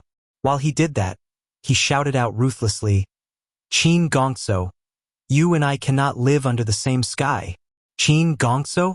Why is he calling me Qin Gongtso? Pan Gongtso was stunned, but he didn't think much about it. He immediately smacked the Taotai sack around his waist, and a huge banner leaped out. He grabbed it and turned around while shaking the banner, causing countless locusts to fly out. The locusts buzzed around him before shifting toward Qin Mu's sword rain. The locusts pounce on his flying sword as well as all the others. They gnawed on them with kacha-kacha sounds, but they couldn't bite through. Qin Mu's refinement of 8,000 swords had nearly depleted all the highest quality materials in Heavenly Devil Cult. Even though the 8,000 swords were mostly made of black gold, every sword came from the hands of Qin Mu, a forging professional. When he was tempering the swords, he added the highest quality metals that were even better than the materials used for Junior Protector Sword and the other first-ranking high official swords. Even though Qin Mu's cultivation was limited and he couldn't raise the power of the 8,000 swords to the level of Junior Protector Sword, they were no inferior to it due to their hardness. Qin Mu operated his sword energy to slash at the locusts only to hear endless clanging sounds. With sparks flying in all directions, his swords actually didn't harm the locusts at all, surprising him. This guy also has some treasures. Qin Mu's own Taotai sack had been stolen from Roland's Golden Palace as well as most of that place's treasures. However, Pan Gongtso was the Grandmaster of Roland's Golden Palace, so his position far surpassed that of Grand Shaman, and he had his own treasure vault and wasn't robbed by Qin Mu. He had numerous spirit weapons, and the locusts actually came from a technique that belonged to Venomous Insect Hall of Heavenly Devil Cult's great educational Heavenly Devil Scriptures. It was an unusual treasure which was refined with the technique of venomous insect refinement. Pan Gongtso had entered Heavenly Devil Cult once and learned great educational Heavenly Devil Scriptures. Even though he had not received Unity Technique, he had learned all of the techniques in great educational Heavenly Devil Scriptures. The venomous insects in his Taotai sack were a cult legacy-level treasure, and they had been fused with the skill of soul cultivation. Every venomous insect was refined to not only attack the corporeal body, but also the souls of the enemy. The offensive soul insects of Roland's Golden Palace's Grand Shaman Ruda Scriptures had been derived from the path of venomous insects in great educational Heavenly Devil Scriptures. The hardness of the locusts exceeded metal, and they could change their sizes at will since when they had been refined in his previous life. An ordinary spirit weapon would be cleanly eaten by the flying locusts without a scrap left. Since the locusts had shaman spells that attack souls, they were proficient in tainting other people's spirit weapons as well. Once this happened, the owners would lose control of their spirit weapons, which would make it easy for others to slaughter them. The most important point was that normal cult master level treasures exhausted quite a lot of cultivation in their execution, while the use of locusts didn't burden Pangong so much. This was why he used this treasure the instant he clashed with Qin Mu. He knew that Qin Mu's cultivation was abnormally dense and even surpassed his. Even if he was recultivating after a reincarnation and his speed of cultivation was much faster than that of Qin Mu, he didn't dare to underestimate him. He didn't think he could overwhelm Qin Mu with just cultivation. Qin Mu had a lot of flying swords and there was also quite a number of flying locusts.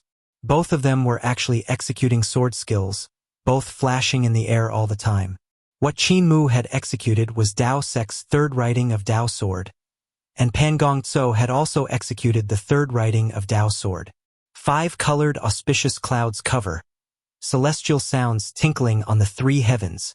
These moves and sword skills in the hands of Dao Sek's disciples could be said to be magical and out of the mortal world. However, in the hands of the two on this battlefield, the sword chi and flying locusts had no celestial breath. Qin Mu's sword lights were overbearing as 8,000 swords formed 5 colored auspicious clouds. His 3 eons and 5 chi were also incomparably overbearing. When the flying swords collided, there was no celestial atmosphere, the cadence having turned into the rumblings of battle drums when soldiers marched into battle with their murderous intent. Pangong Tso, on the other hand, had executed the third writing with shaman spells, the flying locusts turning into the clouds. The gorgeous 5 colors rolled with demonic nature and looked like all kinds of poison spreading about.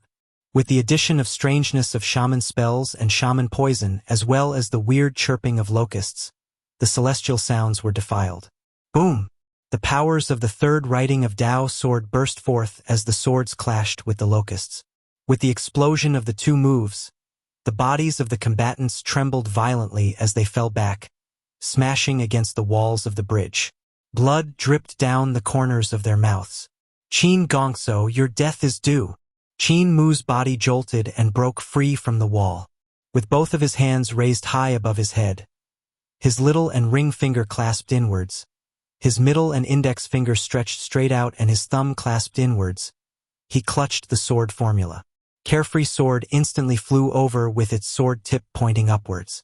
8,000 swords came whooshing over, forming a large sword. The 8,000 swords took Carefree Sword as their core while they swirled around it continuously, executing both drill sword form and hack sword form. Qin Mu's hand slashed downwards. Whoosh! A huge sword came falling on Pangong Tso. Cult Master Qin, for you to control so many swords, is your cultivation going to be enough? Pangong Tso swung his 10,000 locusts banner left and right. Countless flying locusts flew back, attaching themselves onto the backs of one another, forming a giant shield. The sword and flying locusts clashed, and the sword skill transformed. Countless swords started spiraling as they changed to spiral sword form. The locusts that were refined until they were like steel made the swords unable to drill through, but spiral sword form could tunnel into the gaps in between to slash at Pangong Tso, who was at the back. Qin Gongso, your magic power isn't enough as well, right? Qin Mu said ruthlessly. Pangong Tso was bewildered inside. Why does this brat keep calling me Qin Gongso? My surname is not even Qin. Weird. What he didn't know was that the owner of this ship was called Qin, and he had come from the Qin family of Carefree Village. On top of that, the behemoth whose eyes were 900 yards apart guarded this ship while waiting for the people of Carefree Village to come back. Qin Mu had deceived that terrifying entity with difficulty, acting as a muddle-headed explorer that had found his way here. Just as he was about to walk out of this trap though, Pangong Tso had to call him Cult Master Qin, which was clearly pushing him into the pit of death. Therefore, Qin Mu brought him down with him, dragging him into this mess by purposely calling him Qin Gongso. It was basically the mentality of, if I have to die, you will be accompanying me. Qin Mu wasn't wrong in his previous words. Pangong Tso's magic power was somewhat unable to make ends meet. Even though the requirement for cultivation for his 10,000 locusts banner wasn't high, it was still a cult legacy treasure. Since he was still on Six Directions realm, it was pretty exhausting to execute a treasure that was on Divine Bridge realm. Competing with the third writing of Dao Sword against Qin Mu had exhausted pretty much all of his vital qi. Otherwise, he wouldn't have used 10,000 Locust Banner as a shield to block Qin Mu's sword moves. Qin Mu's exhaustion also ran extremely deep. Otherwise, he wouldn't have used basic sword forms like Drill Sword Form, Spiral Sword Form, and Hack Sword Form. Instead, he would have used big moves like Dao Sword. The two of them controlled their spirit weapons strenuously, but since both of them were extremely astonishing and surpassed the category of Six Directions realm, the two people would definitely die miserably if they weren't careful in defending against the opponent's spirit weapon. Thus, it was impossible to stop halfway. They could only struggle with their lives to rouse their vital qi to fight each other. Qin Gongso, can you give way, please? Qin Mu gritted his teeth. With his vital qi cultivation, it was difficult for him to control so many treasured swords. Because of that, several thousand swords fell to the ground or stabbed themselves into the walls. However, it was time for him to attack. Several thousand flying swords flew up to execute all kinds of sword moves with fierce momentum. Pan Gongso couldn't control all of his locusts, so several thousand of them landed on the ground. They wanted to fly up, but there was simply not enough vital qi to control them. Pan Gongso could only control several hundred locusts to clash with Qin Mu. As long as Cult Master Qin takes down the helmet on your head, I'll let you off. Pan Gongso sneered. The spirit weapons that the two of them could control became fewer and fewer in number. Suddenly, Qin Mu executed Rulai's Mahayana Sutra, transforming into a huge Buddha to fight close combat with Pan Gongso. With a huge mudra pressing down, the gods and Buddha of 8 heavens appeared behind him with resounding Buddha voice. The first form of Thunderclap 8 strikes, Spring Thunder on the lonely East Sea. Vajra unbeatable. Pan Gongso sneered and also executed Rulai's Mahayana Sutra, executing Vajra unbeatable technique. Gold flowed throughout his whole body as if Vajra was protecting him as he clashed with Qin Mu. He had learned the technique and divine arts of Rulai's Mahayana Sutra, but Qin Mu had only learned the technique, so he was definitely inferior to him in divine arts. To Pan Gongso's surprise, even though Qin Mu had executed Rulai's Mahayana Sutra, his leg skills changed and became unpredictable. They had myriad changes, and his body frantically circled around like a phantom. Pan Gongso was caught off guard and got kicked in the groin by Qin Mu's raised knee. The sudden pain caused him to tear instantly and suck in a cold breath. Thud, thud, thud. Qin Mu landed numerous kicks on his face, forcing him to move back continuously until his back hugged the wall. Just as death was imminent, Pan Gongso's body suddenly transformed into a shadow, and he escaped through the wall. What he executed was great educational Heavenly Devil Scriptures Phantom Illusion technique, which allowed him to avoid Qin Mu's heaven-pilfering divine legs. Qin Mu sprinted toward the door of the bridge in delight while controlling his swords at the same time to stab at the shadow. Just as he reached the door and was about to open it and rush out, his legs were fixed in place. It was Pan Gongso who had used his flying locusts to block his flying swords before sticking his shadow close to the ground, stretching out 2 shadowy hands to grab his ankles. Cult Master Qin should leave the helmet. Pan Gongso gave a forceful pull, and Qin Mu transformed into a black shadow which went down to the ground. Both of them had executed Phantom Illusion technique to transform into 2 shadows, flashing here and there on the walls and the floor to attack each other ruthlessly. Bang!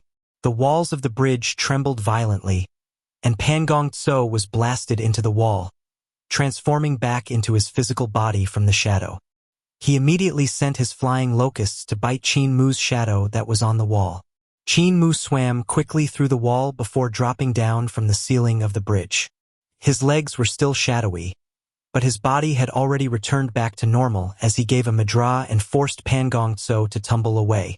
Pan Gongso leaped up, but he didn't attack. Instead, he stared blankly behind Qin Mu as droplets of sweat rolled down his forehead. Qin Mu was about to attack him when he suddenly felt something wrong as well.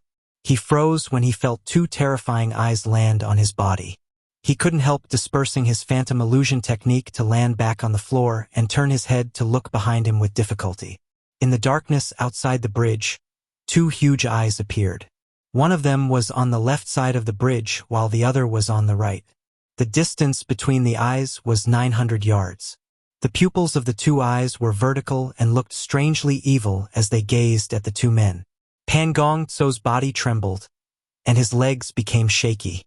In a hoarse voice, he said, "Cult Master Qin, now I know why you want to leave this place. Qin Gongso, you son of a bitch." Qin Mu gritted his teeth. "If not for you, I would have left long ago." An unpleasant voice came from below the two pupils. It was a screeching sound that was like nails scratching steel.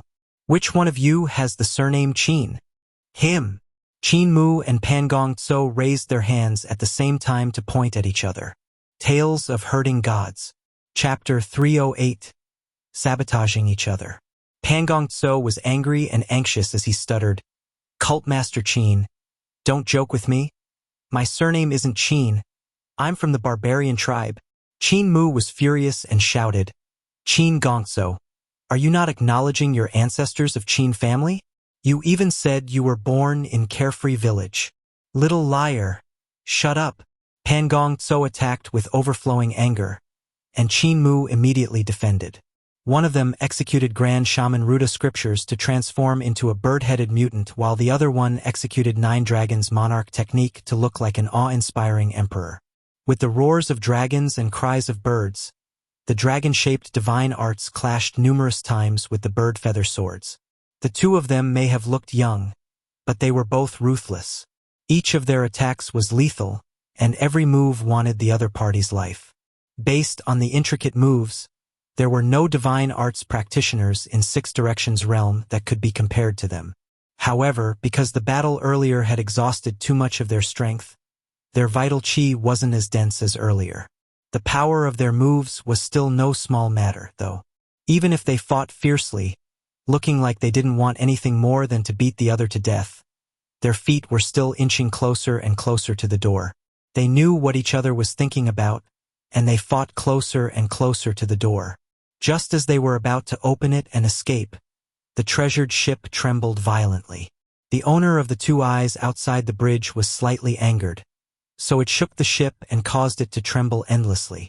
Suddenly, an invisible force came over and bound the two, pulling them to the windows of the bridge. They immediately stopped and didn't dare to resist. The abilities of this mysterious entity were a profound mystery, and even Pan Gong Tso felt his scalp crawl even at his strongest in his previous lifetime. He wouldn't have been its match. The two huge eyes outside of the ship had a hint of anger. The sinister voice next made them shudder without even feeling cold. "Which one of you has the surname Qin?" Qin Mu and Pan Gong Tso pointed their fingers at each other in unison. "Him." That voice spoke again. "Both of your surnames are Qin?" Pan Gong Tso shuddered and immediately said loudly, "My surname is not Qin. I'm the Grandmaster of Roland's Golden Palace. Senior can ask around." The foreign voice was very strange and seemed to brush across their souls. It was ear-piercing and shaking them into numbers. "Since your surname isn't Qin, there's no need for you to stay alive.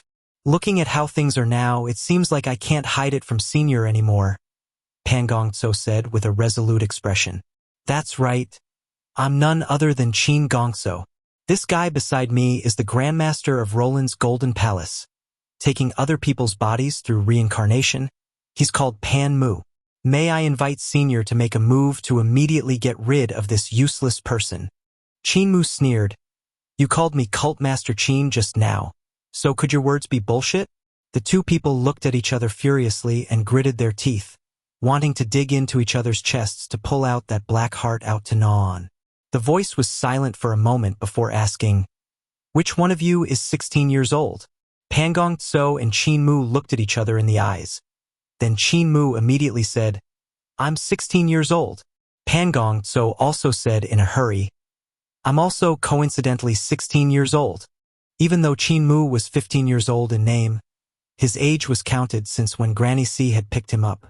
The people in the village were always debating about that. Some felt that he was 15 and some felt that he was 16. So Qin Mu didn't know how old he was exactly. Pan Gong Tso was only 13 years old, but because he was a person of the prairie, staying in the wind and sun daily had made him look much more mature. Therefore, both of them looked like 15 to 16 years old. The pair of vertical pupils revealed a confused expression, not knowing what to do with the current situation. It was different from what he had imagined. He had guessed that it would be either people from Carefree Village or a 16-year-old boy with the surname Qin who would come to take the treasured ship back to Carefree Village. Yet now there were two youths that looked to be the same age with surnames Qin. Who was real and who was fake, he couldn't determine it. "You guys shall activate this ship and head to Carefree Village," the voice declared. "No matter which one of you has the surname Qin, as long as you can get this treasured ship to Carefree Village, you won't die." Qin Mu immediately took the silver-colored helmet off and stuffed it in Pan Gongtso's hands with a sincere expression. "Qin Gongtso, didn't you always want this helmet? Now you can take it away." Pan Gongtso picked the helmet with a headache. He wanted to reject, yet Qin Mu kept pushing it to him, so he couldn't help scolding him countless times in his heart. However, he still put the helmet on. His gaze wavered. Even if it was him who had lived for 10,000 years, experienced countless historical moments, had lots of knowledge and secrets, he still didn't know much regarding Carefree Village, let alone where it was located. He only knew from the records of Tao Sect, Great Thunderclap Monastery, and Little Jade Capital that it was a place to become a god. Gods were active there, and they were the remnants of founding emperor era. Him coming here this time was also in hopes to rely on this ship to bring him to the mysterious place so he could become a god. Now that he had received the control helmet that he had dreamed about, how was he going to go to that so-called Carefree Village? He wore the helmet and felt his brain become several times larger, making his groan uncontrollably. What a sabotage! He was sabotaged by Qin Mu. No wonder that fellow had called him Qin Gongso the moment he met him. He had been waiting for him here. However, if you think I will die here, you're underestimating me too much.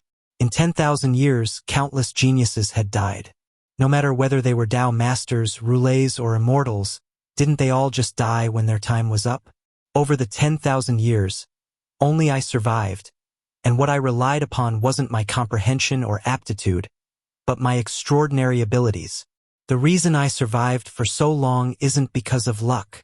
Pan Gongtso's gaze flickered, and he quickly figured out the controlling method of the silver-colored helmet. He tried to dot the geographical map on top of the helmet, and the treasured ship trembled, but it still didn't pull itself out from the beehive seals. "Senior," Pan Gongtso immediately said, "this ship is stuck and can't be moved." Suddenly, the treasured ship trembled violently and shook off the beehive seals in the surroundings. It was obvious that the terrifying entity had made a move to shake this treasured ship out. The beehive seals loosened from the vibration and numerous cracks appeared.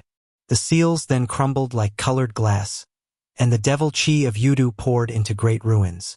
At this moment, the two white bat god sculptures trembled, and the mountain rocks rumbled, falling off the 3,000-yard sculpture.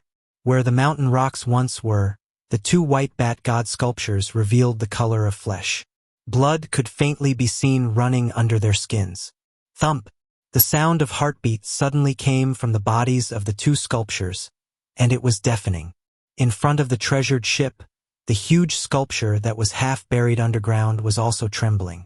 The black rocks on its body flew off in all directions and smashed onto the cliffs in the surroundings, splitting open the stone cliffs with loud cracking noise.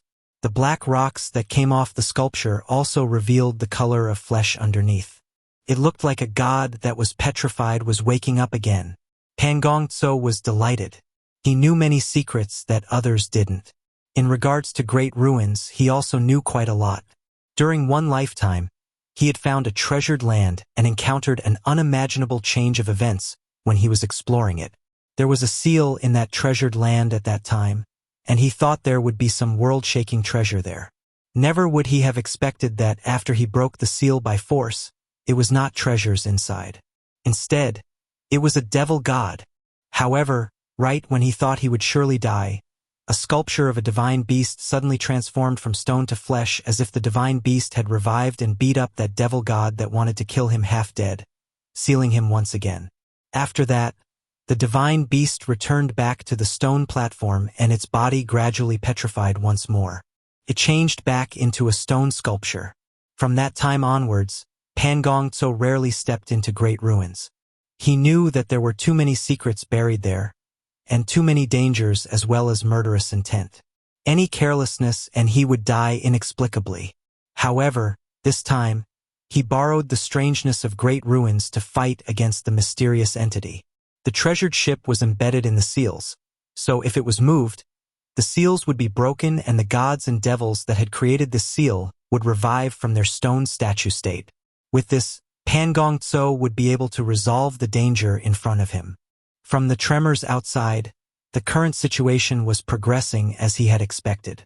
The god statues that were reviving would soon clash with the terrifying entity, and when that happened, that entity wouldn't have the time to take note of him. Furthermore, he would be able to attain this ship and the silver-colored helmet that controlled it. As expected, the tremors outside became even more violent. Even though he couldn't see what was happening, from the pulses of the clashes, he could imagine how the terrifying entity was discovered by the sculptures that had revived and were clashing against each other. Ha ha ha! This ship is finally mine. Boom!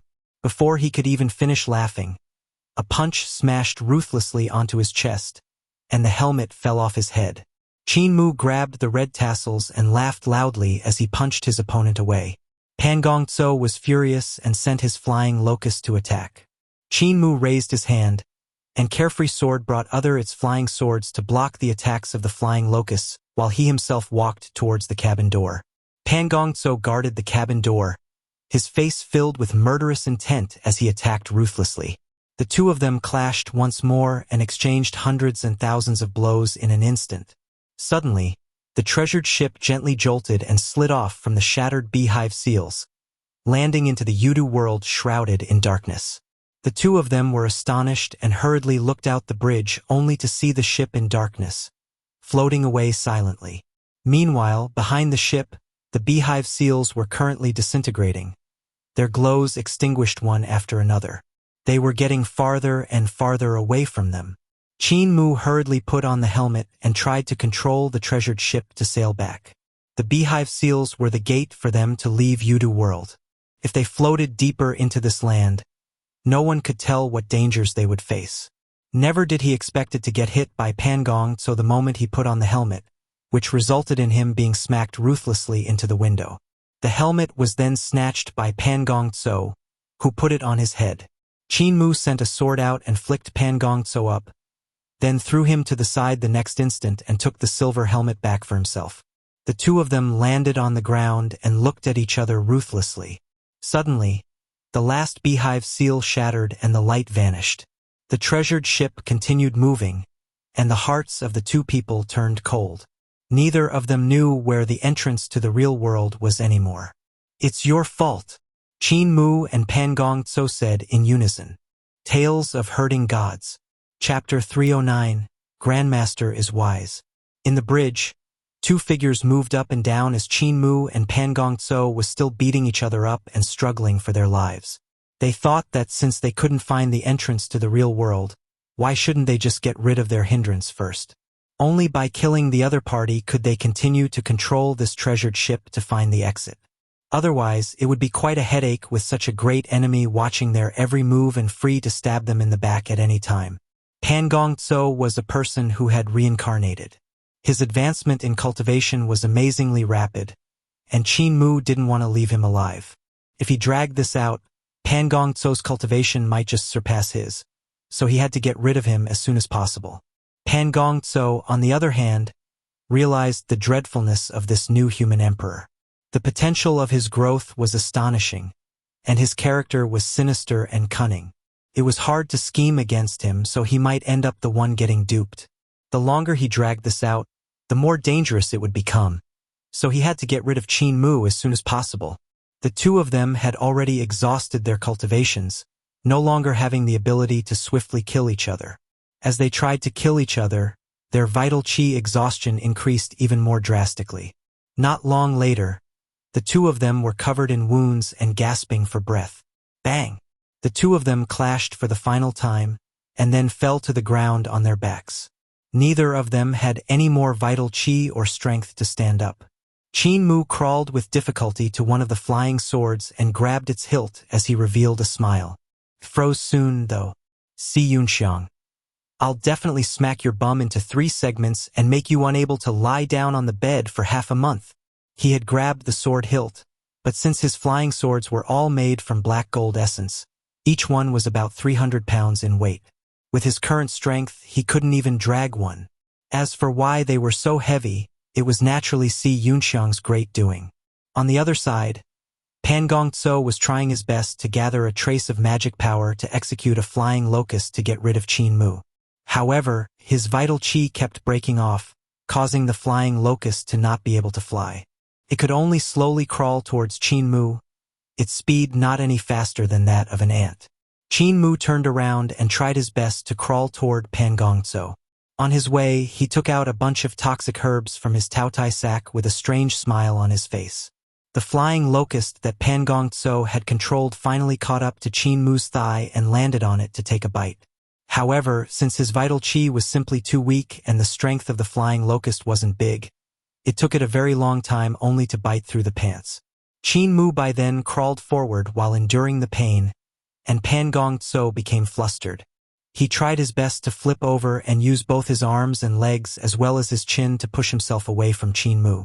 One of them hurried away while the other gave chase at a speed that was slow enough to raise hackles. They pushed themselves for a long time and crawled some 3 to 6 yards. Suddenly, Pan Gongzhou pulled out something from his Taotai sack. It was a bottle gourd that stored shaman poison. Pan Gongzhou was delighted. This was the shaman poison he had refined in his previous lifetime, and its toxicity was fierce. It was easy to use it to get rid of Qin Mu, so he stopped crawling away and turned back to reach his opponent. Qin Mu saw this and immediately turned around, which took him quite a while. The poison in his own was only a half-complete one, while the one Pan Gongzhou held was completed shaman poison, its toxicity not to be underestimated. Rascal, you're dead. Pan Gongzhou moved quickly and finally caught up to Qin Mu's legs. He tried to open the mouth of the bottle gourd with excitement until his face turned red from holding his breath, but he still couldn't pull it open. Qin Mu thought he was definitely going to die and turned back to look. Pan Gongzhou then immediately repeated himself, "Rascal, you're dead." He hoped that it would scare him off. "Little prince, you're already out of strength, aren't you?" Qin Mu sent a kick over and stuffed his foot into the other's mouth, trying to choke him. Pan Gongzhou's eyes almost rolled backward from disgust. He then hardened his heart. "I've already reincarnated so many times, so why am I still bothered by the insult of the corporeal body?" He bit down onto Qin Mu's foot, and Qin Mu pulled back his feet from the pain. He sneered before applying poison onto his fu, preparing to stuff it back into his mouth once more. Pan Gongzhou took the chance when he was applying poison to crawl over. The two of them twisted their bodies around as they tried to choke each other. However, they had no strength in their hands. Furthermore, the breath of divine arts practitioners on Six Directions realm was astonishingly long. After choking each other for more than an hour, they still couldn't choke each other to death. Instead, they had exhausted the last bits of strength they had left. The two of them turned completely limp, only their fingertips, toes, and eyeballs still slowly moving. They were doing their best to adjust their breaths to recover a little of vital qi, wanting to get rid of the other party before they could recover. As time slowly ticked by, Qin Mu recovered some strength. He took out dragon saliva to apply on his wounds. Even with a body forged by iron wouldn't be able to endure letting blood to just flow out from the wounds. On the other side, Pan Gongzhou took out a jade bottle and consumed some medicine. As an existence which had lived for 10,000 years, he had learned a lot of stuff and had very deep attainments on the path of healing. He had also researched famous shaman poisons and could even poison a soul. Qin Mu took a glance at him and revealed a fearful look. Pan Gongzhou was a jack of all trades that was rarely seen. He was proficient in all kinds of skills. Even though they didn't reach the highest possible levels, they weren't ordinary. If he was able to combine all he had learned into one, he would definitely have an astonishing improvement. Of course, that was very difficult. Pan Gongzhou had no hope in fusing all that he had learned. Even though he had superior abilities and wisdom, his drive had long been obliterated. There was no more heart to improve within him. Pan Gong Tso didn't continue to attack. After going through so many lifetimes, he still couldn't hold an upper hand against Qin Mu. When he met him for the first time, he was pressured by him and nearly lost his life. This time, both sides resulted in utter defeat. This really set him back. In his body was the power of his previous lifetimes, but he couldn't touch it carelessly. He had to continue raising the durability of this body, polishing its foundation so that it could endure more power. The power of his previous lifetimes was too terrifying, so if he was careless, he would explode his current body. However, as long as he improved it, his cultivation would reach the peak it once had. Because of that, his speed in cultivating was still superior to that of Qin Mu. However, it had been 5 months since they had last met, so according to logic, his cultivation should have left Qin Mu far behind. Never had he expected that they would still be evenly matched. The two of them didn't say anything and just looked out of the windows. The Yudu world looked no different whether one looked up or down. There were no 4 seasons, no earth, sun, and moon, and naturally, there weren't any north, south, east, or west. Any other world would have the differences in 6 directions, but this place didn't. In the lonely Yudu, the treasured ship floated aimlessly in the darkness. The farther it floated away, the harder it would become for it to return to the real world.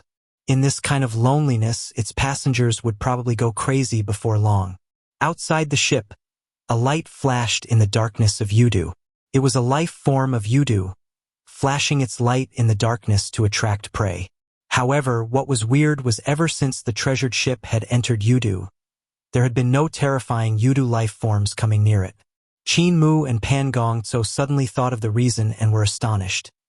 There's probably another terrifying existence on this ship, which is why the life forms of Yudu don't dare to come near. The terrifying thing was naturally something else that was on the ship and not them. Qin Mu recalled the devil qi that had poured forward when he just boarded the ship. This confirmed to him that they weren't the only ones on the ship. There were other things hiding somewhere. The human heart is really sinister. This world is so challenging. My bones might get cleanly eaten if I let myself be a little careless. Qin Mu stood up shakily, and Pan Gong Tso immediately became alert. He hurriedly went into a defensive pose, but Qin Mu didn't attack. Instead, he took down the Taotai sack from his back and opened it, then put all of his flying swords back inside. Pan Gong Tso sighed and also put his flying locusts back. Cult Master Qin, there's still an unpredictable danger on this ship, so we should work together and walk through this crisis as one instead of continuing to fight each other to the death. What do you think? Qin Mu beamed. I had the same idea as well. However, it's hard for me to be at ease working with you. Pan Gong Tso's gaze flickered, and he said, I'm not reassured about you as well. Cult Master Qin, you and I are opponents, and I had underestimated you in the past. However, from now on I won't underestimate you anymore. This journey was different from what I had imagined. Entering Yudu world muddle-headed, and there are still secrets on the ship as well as a terrifying existence in hiding. You and I have to bury the hatchet and work together. Only then can we manage to leave this place alive. If we continue fighting like this, we will only die here. Qin Mu then said reluctantly, in that case, we will cooperate only on this ship. Once we are off it, we'll return to being enemies. Pan Gong Tso revealed a smile and nodded. Deal. Deal. Qin Mu hesitated for a moment.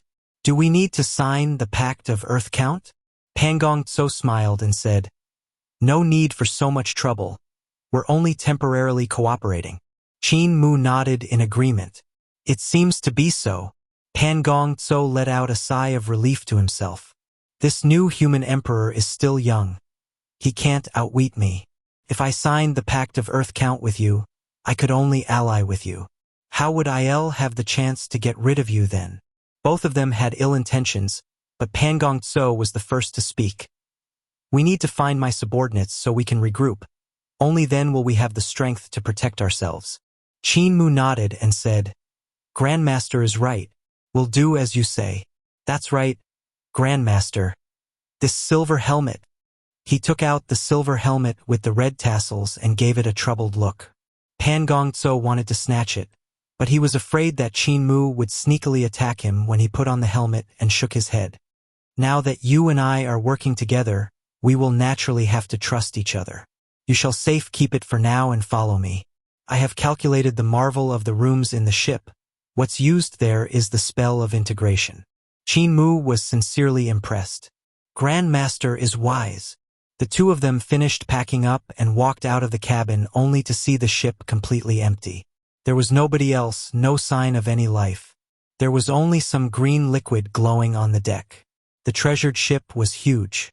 The white bats, the dragon Qilin, the great shamans and shaman kings that Pangong Tso had brought, as well as the soldiers of barbarian D Empire, were most likely still trapped in the rooms. The two of them consumed some spirit pills and tried their utmost best to recover their cultivations.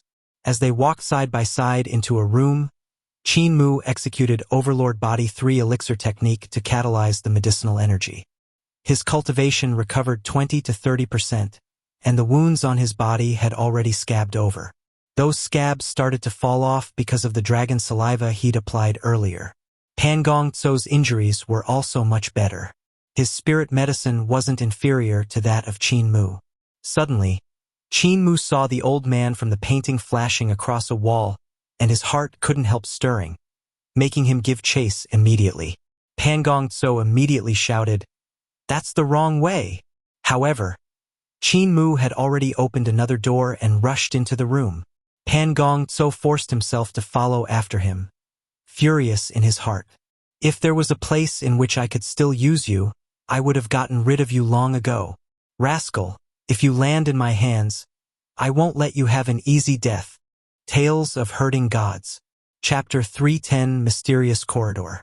They barged into the room, but the elder in the painting didn't stop. He went into another room, and Qin Mu quickly followed after him. There, he came face to face with another person, and the two of them nearly collided as they avoided each other in a hurry. At the instant the two figures met, they were both astonished. Heavenly Devil Cult Master, Barbarian Dai Empire's soldier. Qin Mu's reaction was faster. At the instant they crossed each other, his palm was raised, sounds bursting off it. With thunderous rumbles, his mudra was imprinted on the back of that person's heart. Tempest of the 9 Dragons. His palm landed on the back of that person's heart, and his strength poured out. Only then did that person react. When the knife pellets rose into the air, the power in Qin Mu's move had already burst forth. The dragon-shaped force bombarded the person. The first wave crumbled the vital qi protecting his body. The second wave destroyed the structure of the muscles at the back of his heart. The third wave crumbled his bones. The fourth wave shattered his heart, and the fifth wave pierced his chest, transforming into a blood dragon that burst out from his body. The knife pellets of that soldier from Barbarian D Empire rose into the sky, and fine curved blades hummed as they separated. At this moment, Qin Mu raised Carefree Sword, and it sliced the knife pellets into halves. They instantly broke down and transformed into hundreds of broken knives that dropped to the floor. The vital qi of that Barbarian D Empire's soldier dispersed, and he collapsed to the ground, dead. Pangong Tso was a step too late, unable to save that soldier. By the time he got close, Qin Mu had already closed in and killed that person. Pangong Tso couldn't help becoming furious and shouted sternly, "Cult Master Qin, that was my man!" Qin Mu's Carefree Sword returned back into its sheath, and he shook his head. "Your man's first reaction in seeing me was to kill me, so I only defended myself. If I didn't make the first move, I'd be the one lying down there. If Grandmaster is not happy, why don't you walk in front? If your men meet you, they won't make a move." Pangong Tso was hesitant. If he was to walk in front of Qin Mu, he would show him his back. Seeing how the brat had killed that Barbarian D Empire soldier with nimbleness, it was clear that he would be even more nimble if there was a chance to kill him. He didn't dare to hand his back to Qin Mu. Furthermore, Qin Mu only mentioned one situation. If the next person wasn't Pangong Tso's man but the 2 white bats or the dragon Qilin, Pangong Tso could already imagine his end once he got trapped between the two forces. However, it was a horrible plan to run around aimlessly. Qin Mu was barging into rooms at random without any pattern. It was clear that he hadn't solved the integration on the treasured ship. If Pan Gongzhou continued to go through room after room with him aimlessly, he would probably also lose his direction and would have to recalculate the structure of the rooms on the ship. I can't let this brat lead the way, Pan Gongzhou thought while opening a room. Here! Sound of a door opening came from his back, and he saw that Qin Mu had already run into another room. Pan Gongzhou was furious, but he could only chase after. In the end, the silver helmet that controlled the ship was still with Qin Mu. The two of them came to the next room and suddenly stopped. Qin Mu lifted his feet, noticing that there was some sticky liquid stuck to it. The room was covered in green sticky liquid that filled the ground and walls. Even the table was covered with it. Qin Mu looked around and saw that the elder from the painting was also in the room. He was carefully avoiding the sticky liquid, moving through places that did not have it.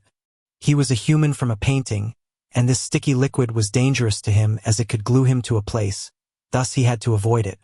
Pan Gongzhou also saw the old man from the painting and was astonished. He hurriedly waved the thousand locusts banner in his hands, and violent clanks sounded out as Qin Mu executed his flying swords to block the flying locusts. Pan Gongzhou was furious and looked at Qin Mu while asking in a stern voice, "Doesn't Cult Master Qin owe me an explanation?" Qin Mu said indifferently, "My surname is Qin. This is the best explanation."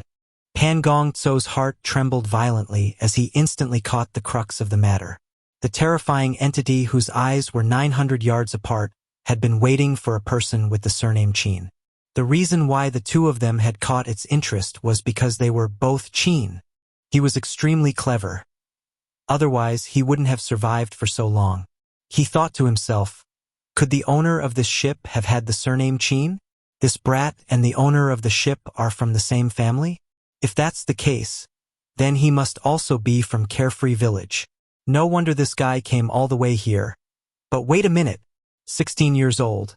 That terrifying entity had been waiting for a youth that has the surname Qin and is 16 years old. This brat is also 16 years old. 16 years ago, this ship crashed here, so there has to be a connection between all this. He suppressed his astonishment and waved his thousand locusts banner. Qin Mu then pulled back his flying swords. The old man in the painting found another path and went through another door. The two of them immediately followed after him, and when they pushed open the door, they saw a long corridor. Pan Gongzhou was stunned. He had calculated out the spell of integration used by these rooms, so he was able to find where the bridge was, but he hadn't expected such a corridor.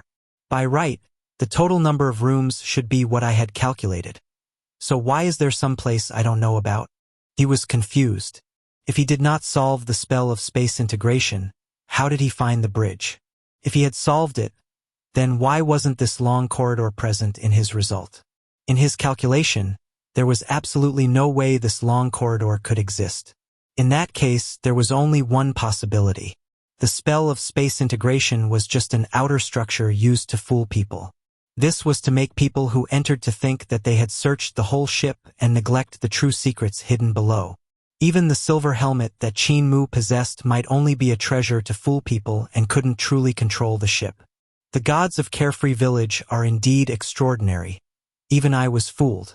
Luckily the Qin brat is here. Otherwise, I wouldn't have discovered this secret. Pan Gongzhou's gaze flickered. In the last room, there had been a lot of green liquid, which meant that the unknown existence had also found this place and killed its way in. The old man from the painting was sprinting through the wall of the long corridor, moving up and down from time to time, seemingly avoiding something. Qin Mu and Pan Gongzhou looked over and saw numerous markings left on the wall. There were deep palm imprints as well as other types of palm imprints.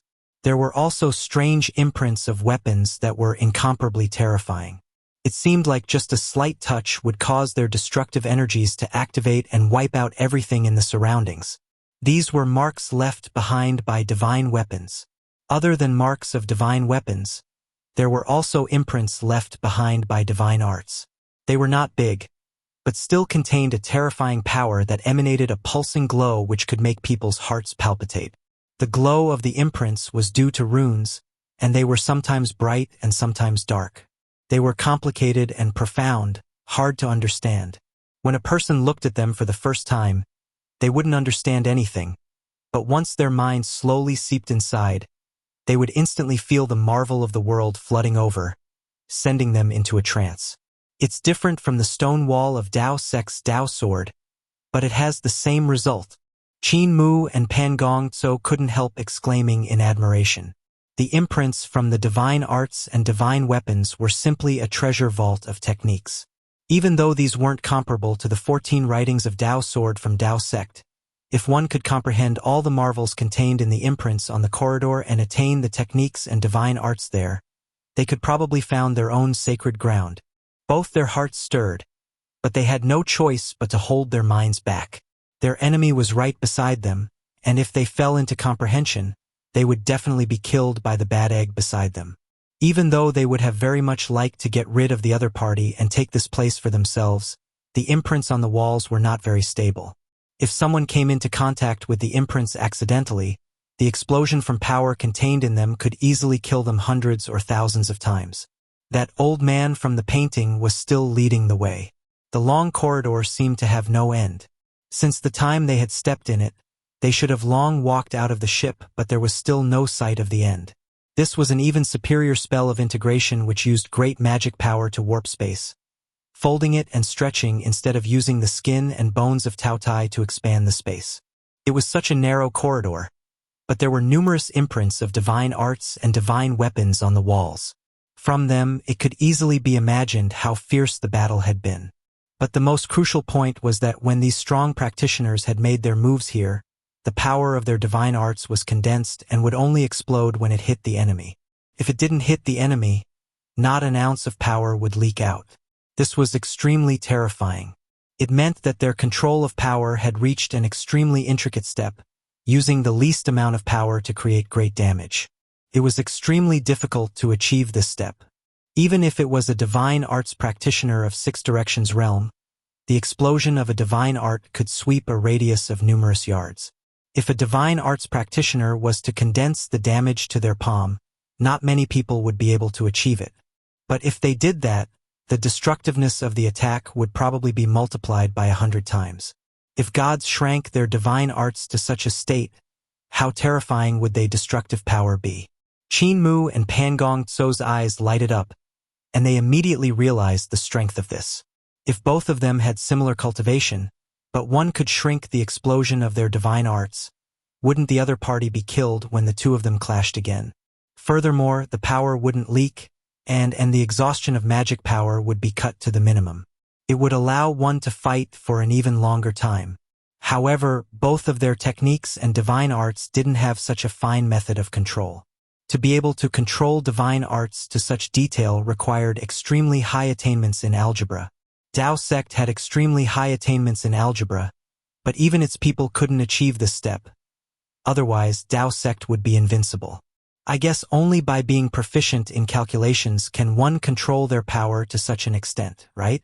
A gentle breeze suddenly came through the long corridor. Qin Mu and Pan Gong Tso both grunted, and their bones cracked.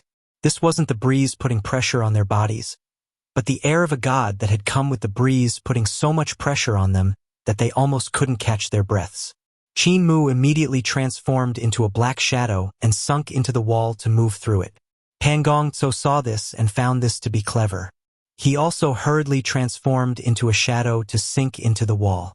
The both of them then avoided the imprints in the wall, moving forward until they soon saw the source of the air of God. It was a divine corpse, one that belonged to a god. His head was pierced through, and half of his body was petrified while the other half was still corporeal. He had been killed by the enemy before he could finish petrifying. The fierceness of the battle in the corridor was slightly out of the two's expectations. They slithered through the wall and followed the old man from the painting. After dozens of yards, they saw a second divine corpse, followed by the third, fourth. Qin Mu and Pan Gong Tso's hearts palpitated as they moved forward while trembling with fear. Finally, they came to the end of the corridor and saw a door. It opened automatically with a creak. Qin Mu hesitated for a moment before coming down from the wall and entering. Pan Gong Tso was a step later as he wanted Qin Mu to first test out if there were any dangers inside. After he had entered and didn't seem to meet any danger, Pan Gongso came down from the wall. But just as he wanted to walk through, the door suddenly creaked and shut itself, blocking him out. Pan Gongso immediately went to bang on the door, but it wouldn't open no matter what. Suddenly, he remembered that doors had to be pulled open, and the moment he did so, he rushed in and raised his head to take a look. An ice-cold feeling swept across his heart, and beads of cold sweat rolled down his forehead. Outside was the Yudu world filled with darkness and glowing lights swimming around the sky like the stars. He was currently standing on the deck of the treasured ship. Qin Mu and the old man from the painting had vanished. It was obvious that after the door had shut, the spell of space and time integration had shifted the space, so it was no longer the room Qin Mu had entered. Damn it! Pan Gongso was furious and turned around to open the door, but the room behind it was no longer the mysterious corridor. It was a new room,